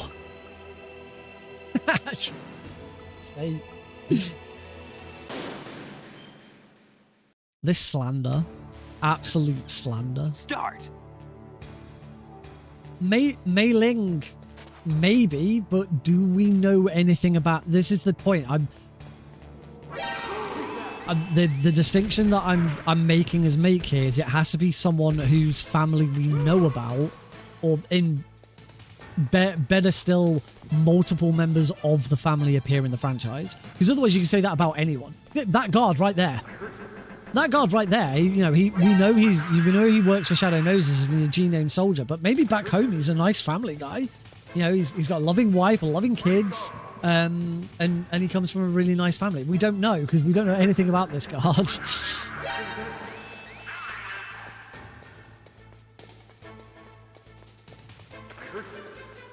Yeah, I genuinely don't think.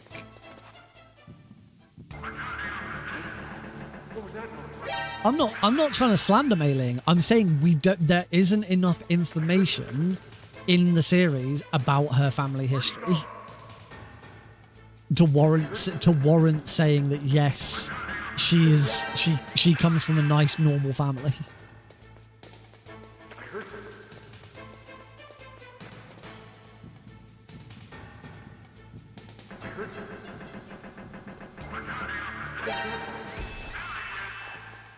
That was weird. Come on, folks. There's got to be someone.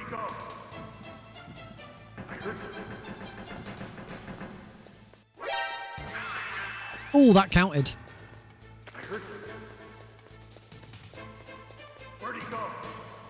There's got to be someone. We have to be able to come up with some example. Ryden's got... If it was anyone else saying it, I'd potentially agree. I'd be excited, but...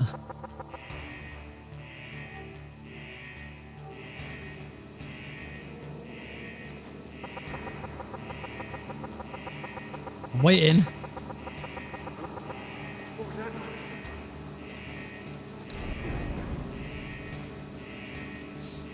Fuck's sake. I'm gonna like the ape escape monkeys in MGS3. I actually really like that answer.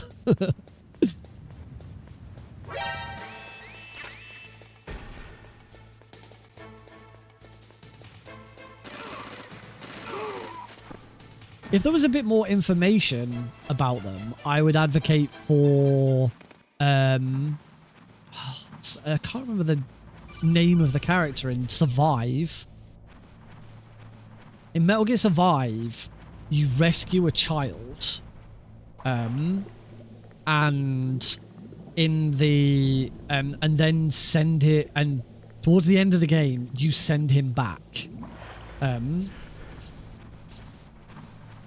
You send him back to the real world. And it turns out, and spoilers for Metal Gear Survive, it then turns out that the guy who sent you on the mission in the first place and has been giving you all of the mission details is the kid. Time works differently in where Survive ends up. So he actually, when you send him back through the wormhole, he actually goes back in time, and grows up to then try and rescue his friends that he left behind in the dust. In Dite, that's where Metal Gear Survive take. Good luck, thank you.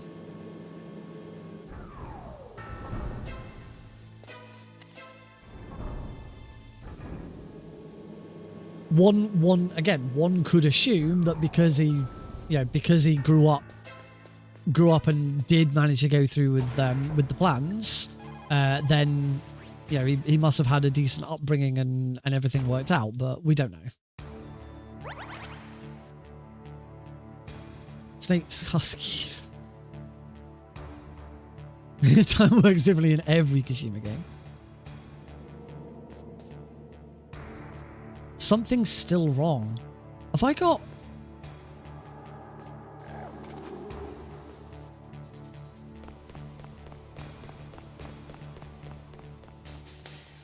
It's always here.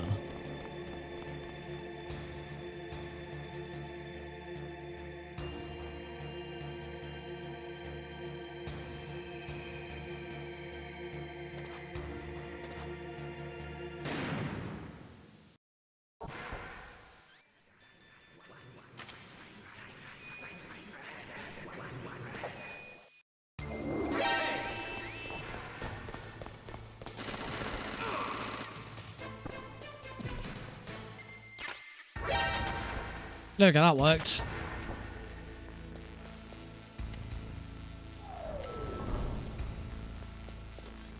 And it seems the solution for Johnny is to shoot him.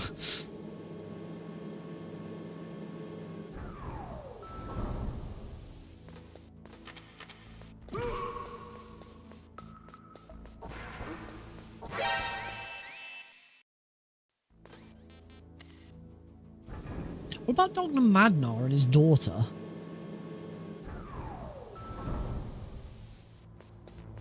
Oh, finally got that to work. That means you don't know if it's worked. Difficult to predict. PB, my PB at the moment is, it says on here 29.24. It's actually 29.17. Is my PB. I don't have the splits from my actual PB saved.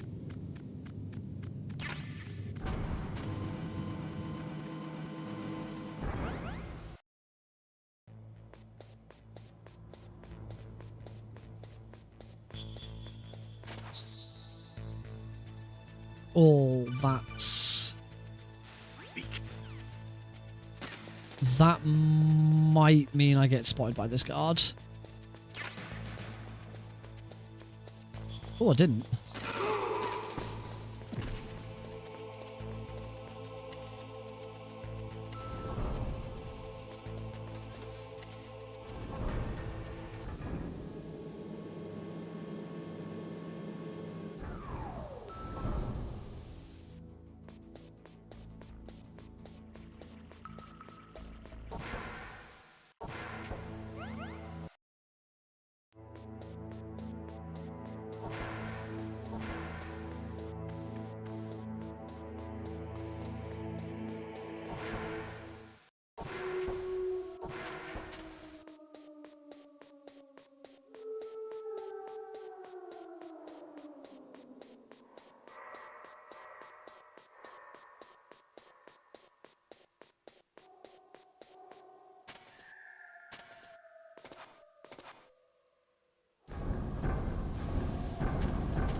Mailing is a baddie. I can agree on that.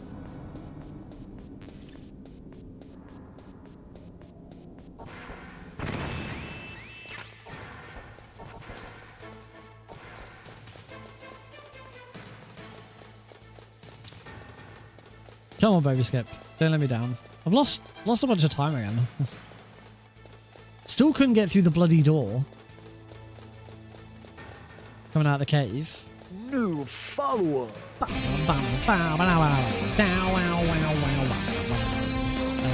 Miggledy Higgins, thank you very much for the follow. I'm going to assume that's Jamie. He said he was going over to Twitch.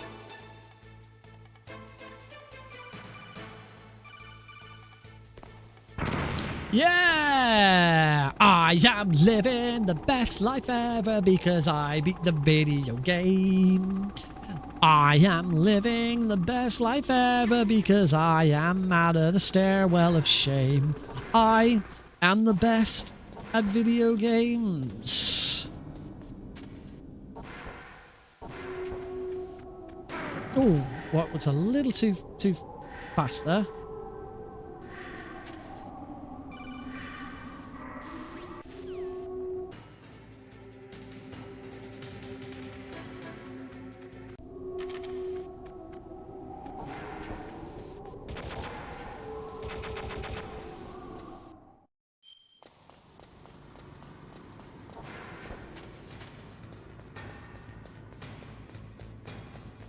We're on 11 alerts already. In. So I've got to throw the bomb.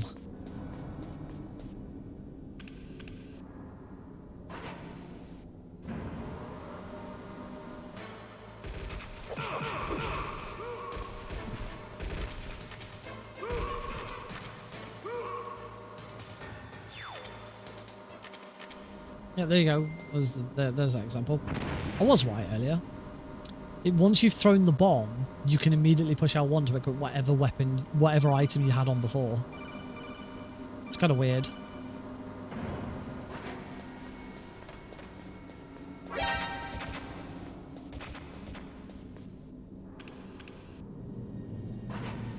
Very easy. Because of how quick all of this happens, if you are super quick, you can actually throw the bomb at Raven.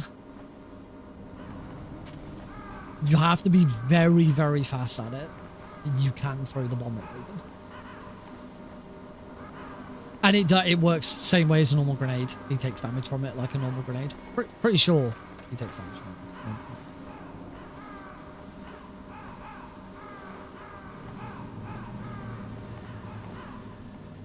Can't say I've ever done it myself.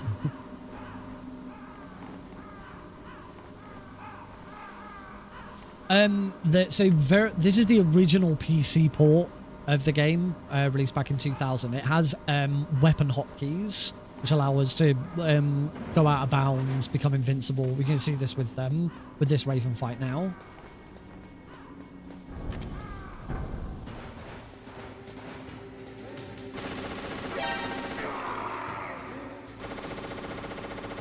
2. 1,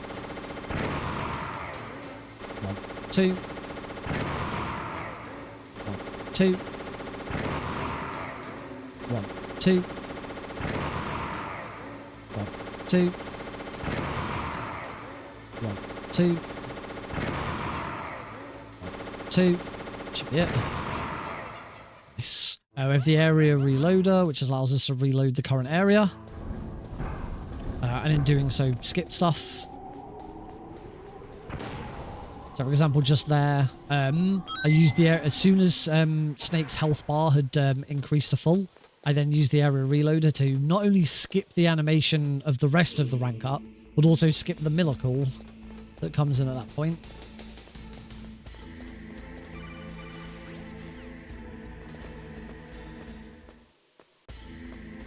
But this is the only, very easy is the only, well, very easy on the original PC port is the only time you're allowed to do a lot of this stuff.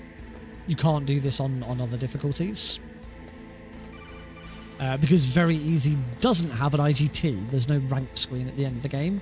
So it was considered that if any of this stuff interfered with IGT, it didn't matter for very easy because there is no IGT. But other categories aren't allowed to use it because they are running IGT and we couldn't do anything to mess with those.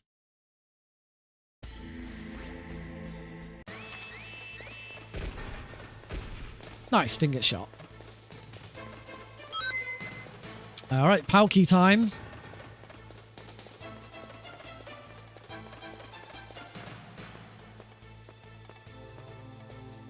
What's it gonna be, folks? I haven't got the channel betting on, so well, certainly not set up. What are we going for today? God Pal?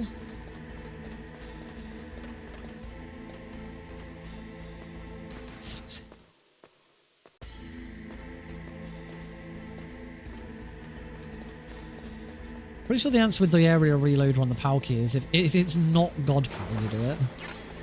Bomb.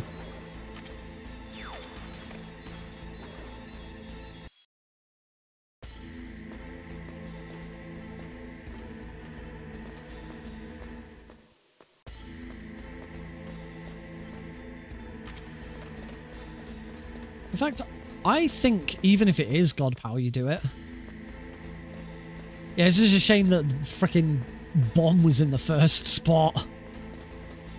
So I lost a little bit of time to that, but it wasn't too bad.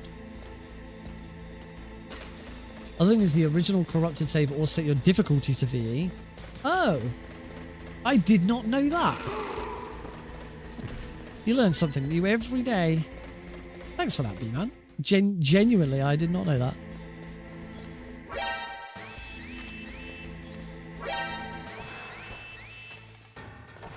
The frick happened there?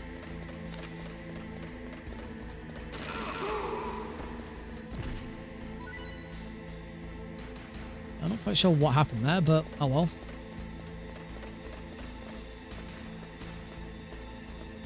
Fuck's sake. Never said I hate it. I just like to set the record straight. I did not say that at any point at all.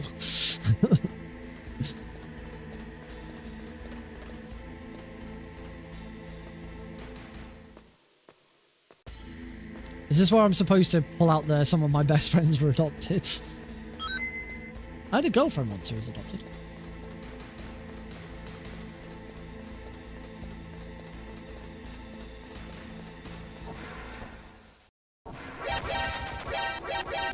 Reagan's wig spitting facts. Wow. How do you feel about being called Reagan?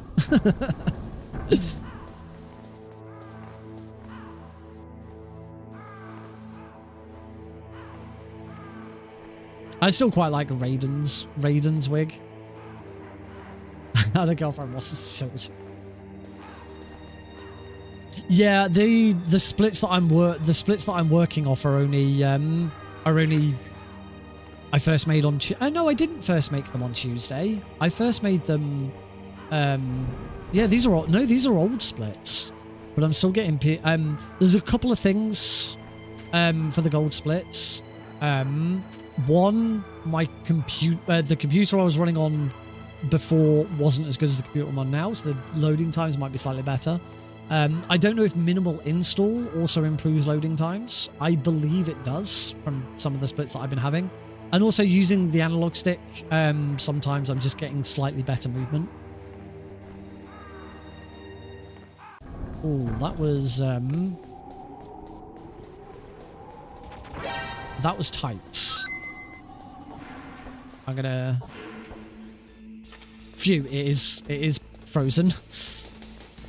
Thought I'd double check that one, because I never like getting a gold split on freezing or heating a key.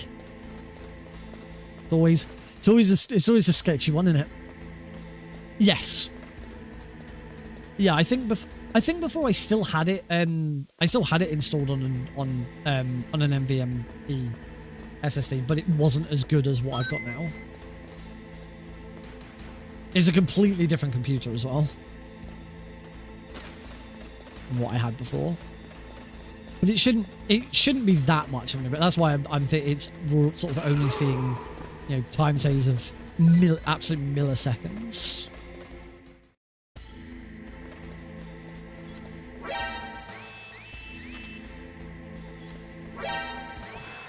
That's better.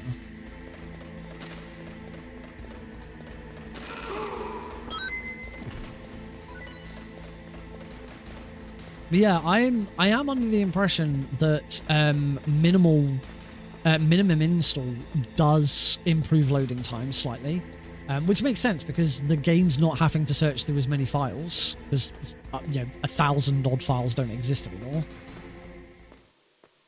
God, it's minimum is so dumb.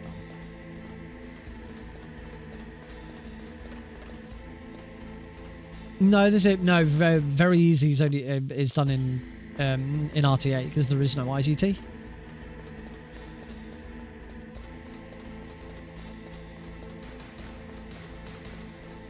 Are you saying IGT would be improved by lower times?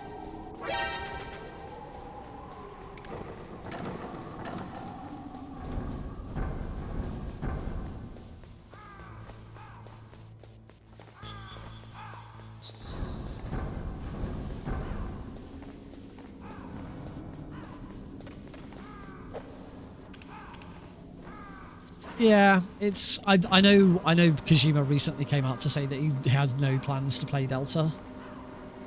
And I can understand that. You know, the game company that you sort of really helped put on the map eventually parted ways with you in not a very nice way, and now they're remaking your stuff. Like, I can imagine Kojima's probably not that excited about Delta coming out and seeing his work used in that way. Unfortunately, because of publishing and licensing deals, Konami always owned Metal Gear. He is the creator of it, but he never actually owned it, which is shit. Artist integrity and all that.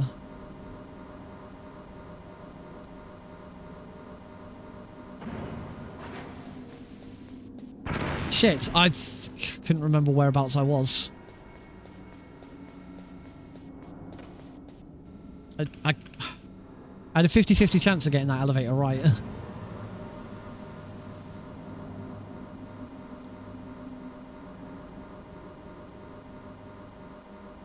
What will be interesting is to see if Konami make any reference to Kojima at all.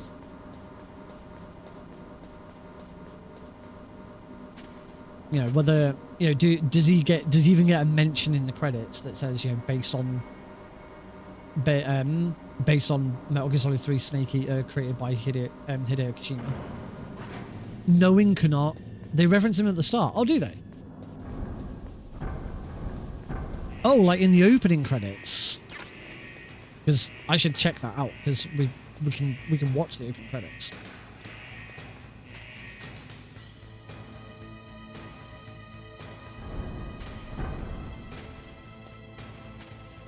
Thank you, Miyazaki. Welcome to the stream again. Tens of Millions of my favorite music. It says based on a story by Hideo Kojima. Oh, that's good. I'm glad they at least make a reference. Sometimes it does have some issues, but I'm not showing any drop frames.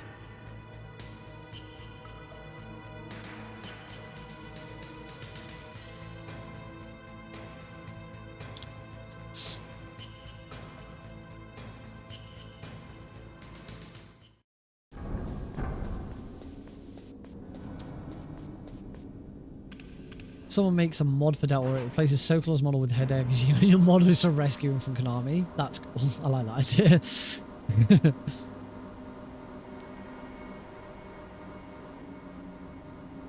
Stop some buffers.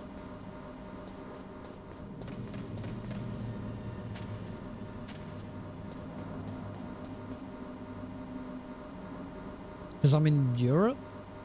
So it's a different server? I don't know how that side of it all works. I do know that my stream's not as steady as it could be, but mostly because I'm streaming to 3 different locations at the same time. So I'm streaming to Twitch and 2 separate YouTube streams.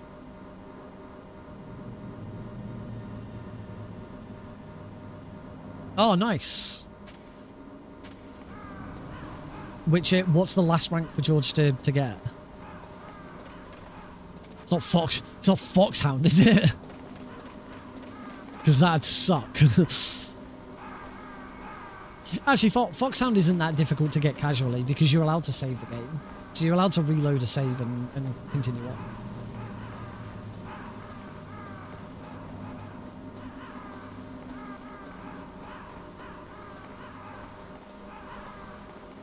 Yeah, what is the last one? What did they wait till last?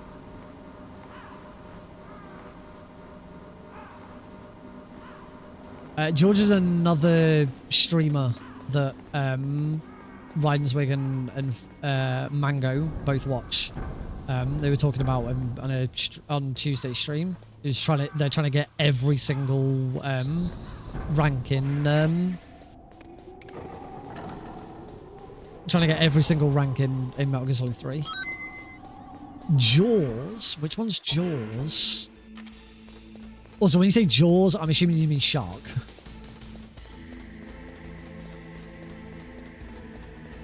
You're just calling it Jaws because that's a way better name than shark. Is that by killing? That's got to be killing a bunch of people.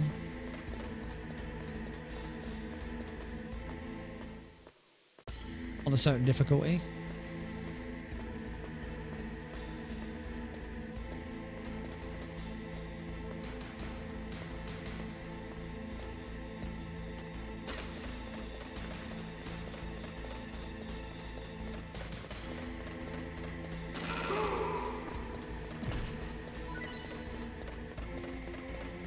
Right, red PAL key. Let's make sure I don't soft lock by getting some of this wrong. I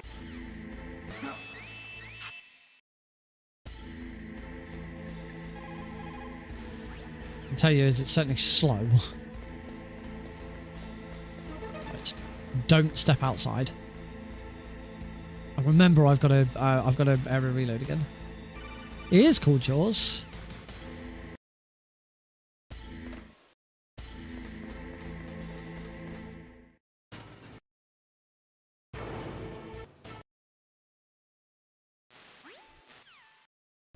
$250 kills, 20 serious injuries. Oh, cool. Right, I'm gonna try and double throw him this time and see if that improves. Because this is it. This really is the major time save in this run at the moment.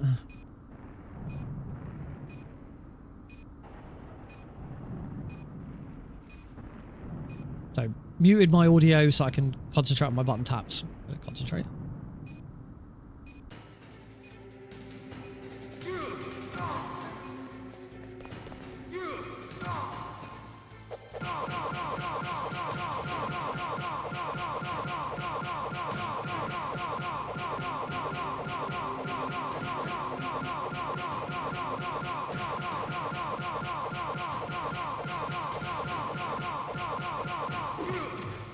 wasn't quite far over enough.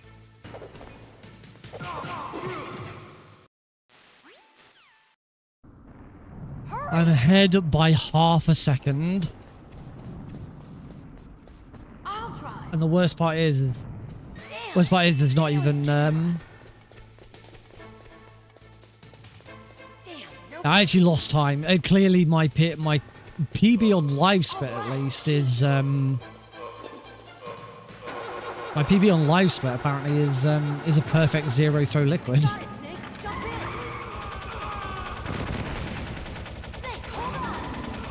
Yeah, I know you can throw it. Yeah, if he's got no health left, you can just throw him off. Probably would have been faster. You got to get in position, but yeah, that would have obviously been better if I'd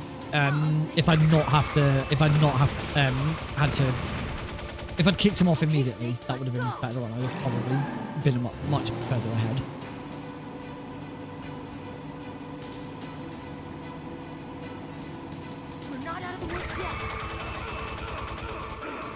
Oh, shit. We'll never make it.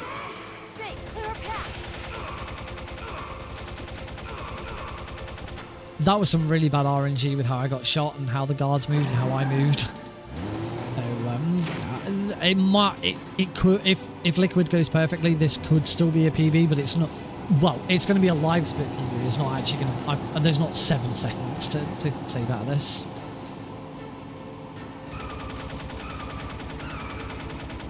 And there we go, I've already failed by getting Liquid to swerve around all over the place because my positioning was bad.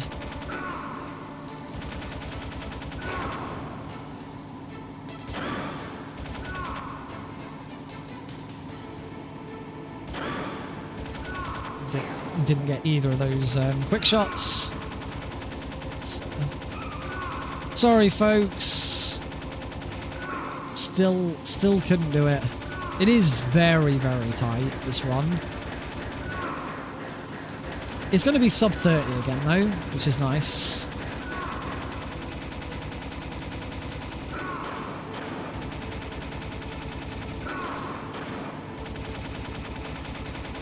Oh, it is still, okay. It is still live split PB, but I'm still 5 seconds behind. I'm pretty sure it's 29:17 is my best. I will double check on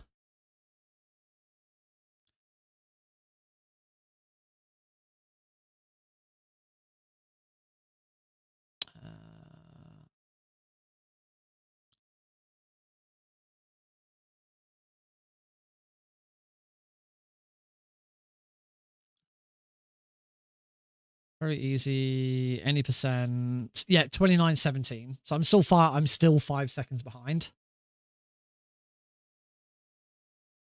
So yeah. Still 5 seconds behind PB. Couple of little bits that could be made better. Couple of bits that I really need to. Liquid just still isn't right. And apparently it doesn't matter how much I practice Liquid, it just doesn't come together in a run.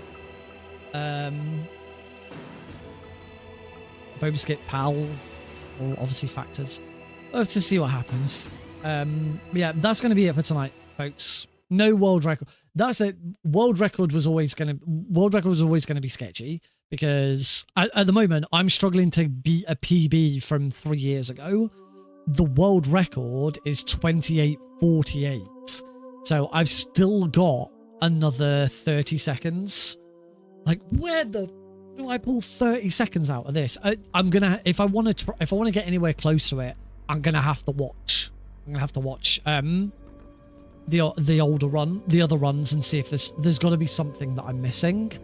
Because 30 seconds is a lot of time to pull out from this. But we'll probably leave this for now. Just a reminder, I'll swap over. Let me swap to the, so we don't have this repeating on a loop. So next week, there are no streams next week. I am on holiday next week. I'm going to the south of England with Heidi and Alex. Caravan. Nice week away. Should be fine. I actually go tomorrow. I go sort of midday tomorrow. Get back next Friday. And then I'm also away that weekend. Doing something else. So I'm really looking forward to that. Tomorrow morning is going to be a bit hectic because I've got packing to do, or I've got got to get the cat sorted, snake sorted, any other tidying or rubbish that we can't leave behind. And I've got a job interview at 10:30. So yeah, in the middle of all of that. So fun. But yeah. Hopefully I will have more news about some of the other stuff that I'm doing outside of my own stream when I get back.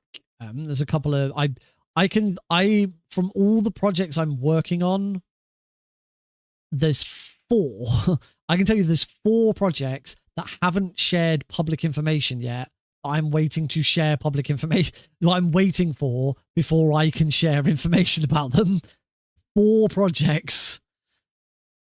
Four projects that I am working with have not gone public with information before I can share next steps. One of them is about to share. So that will come out in the next couple of days. One of them will be probably a few weeks, probably won't be until after I'm back from holiday. One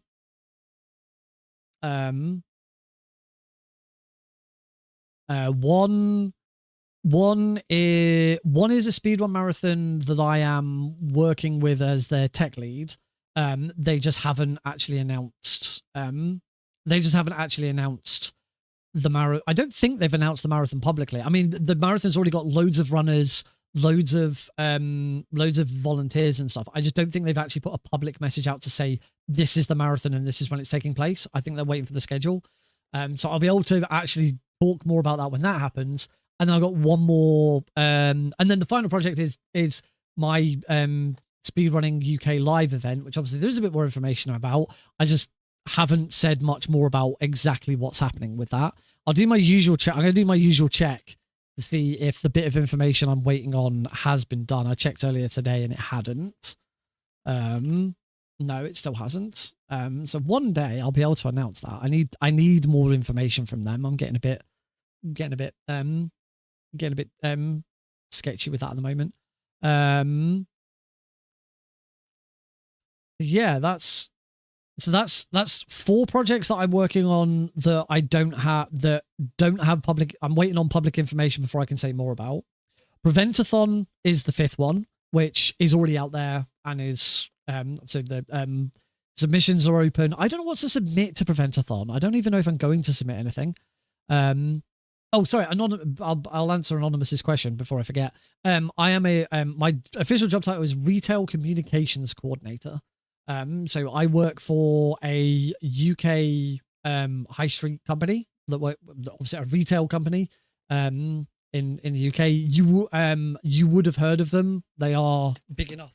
They're big enough in the world. They're not just. It's not just a UK company. It's a company that is worldwide.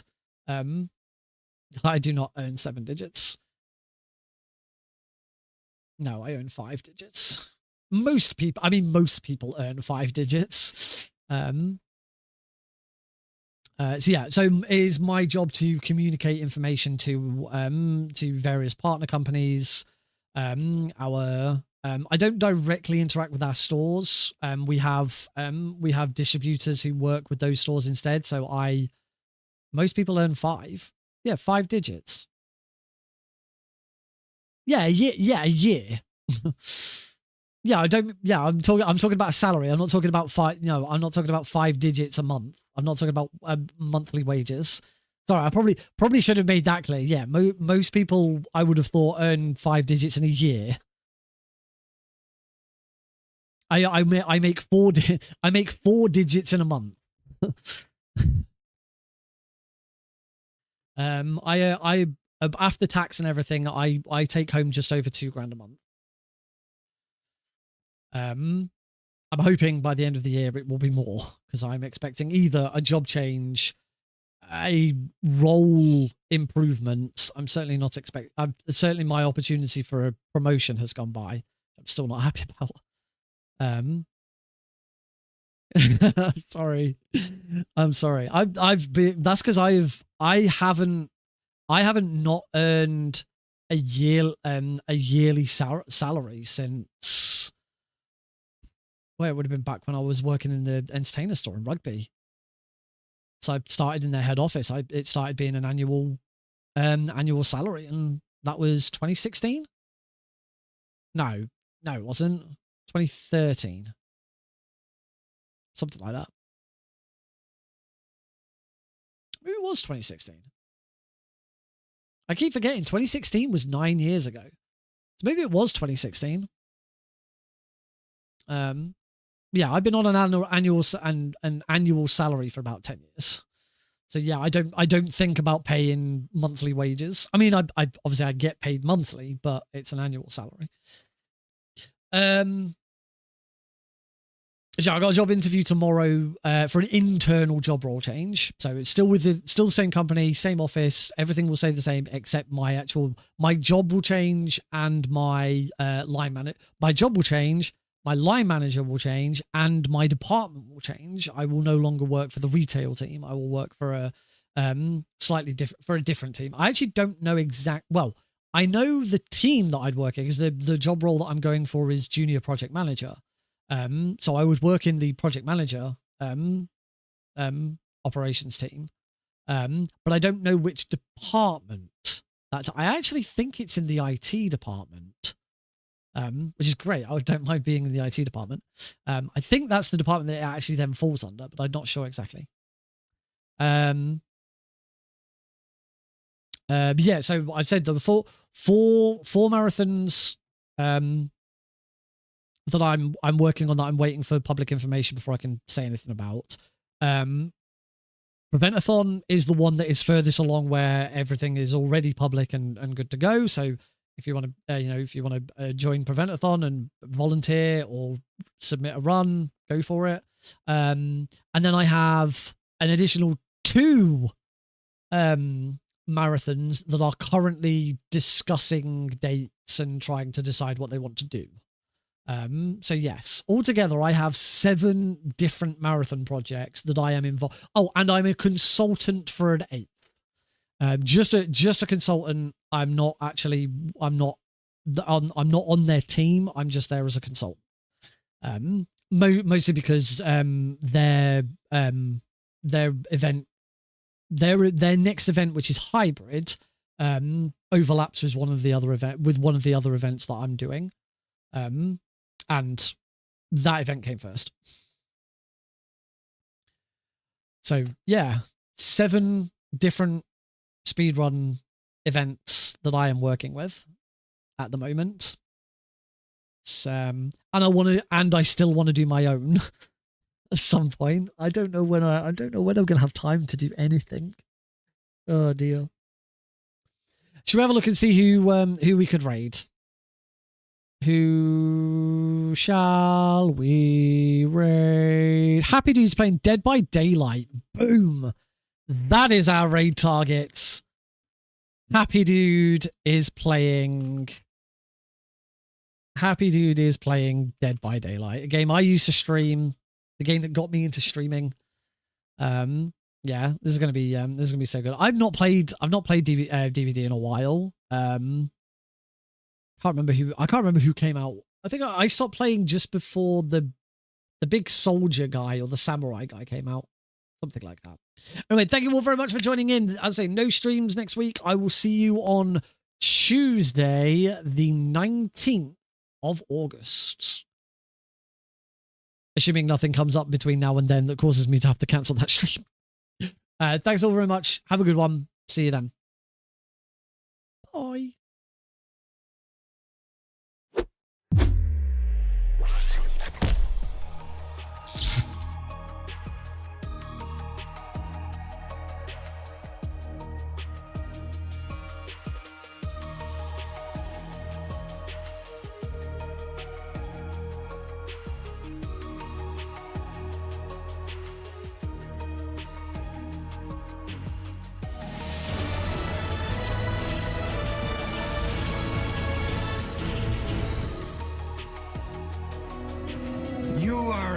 above even the boss.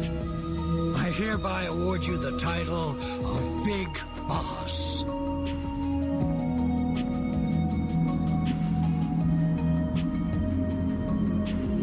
You are a true patriot.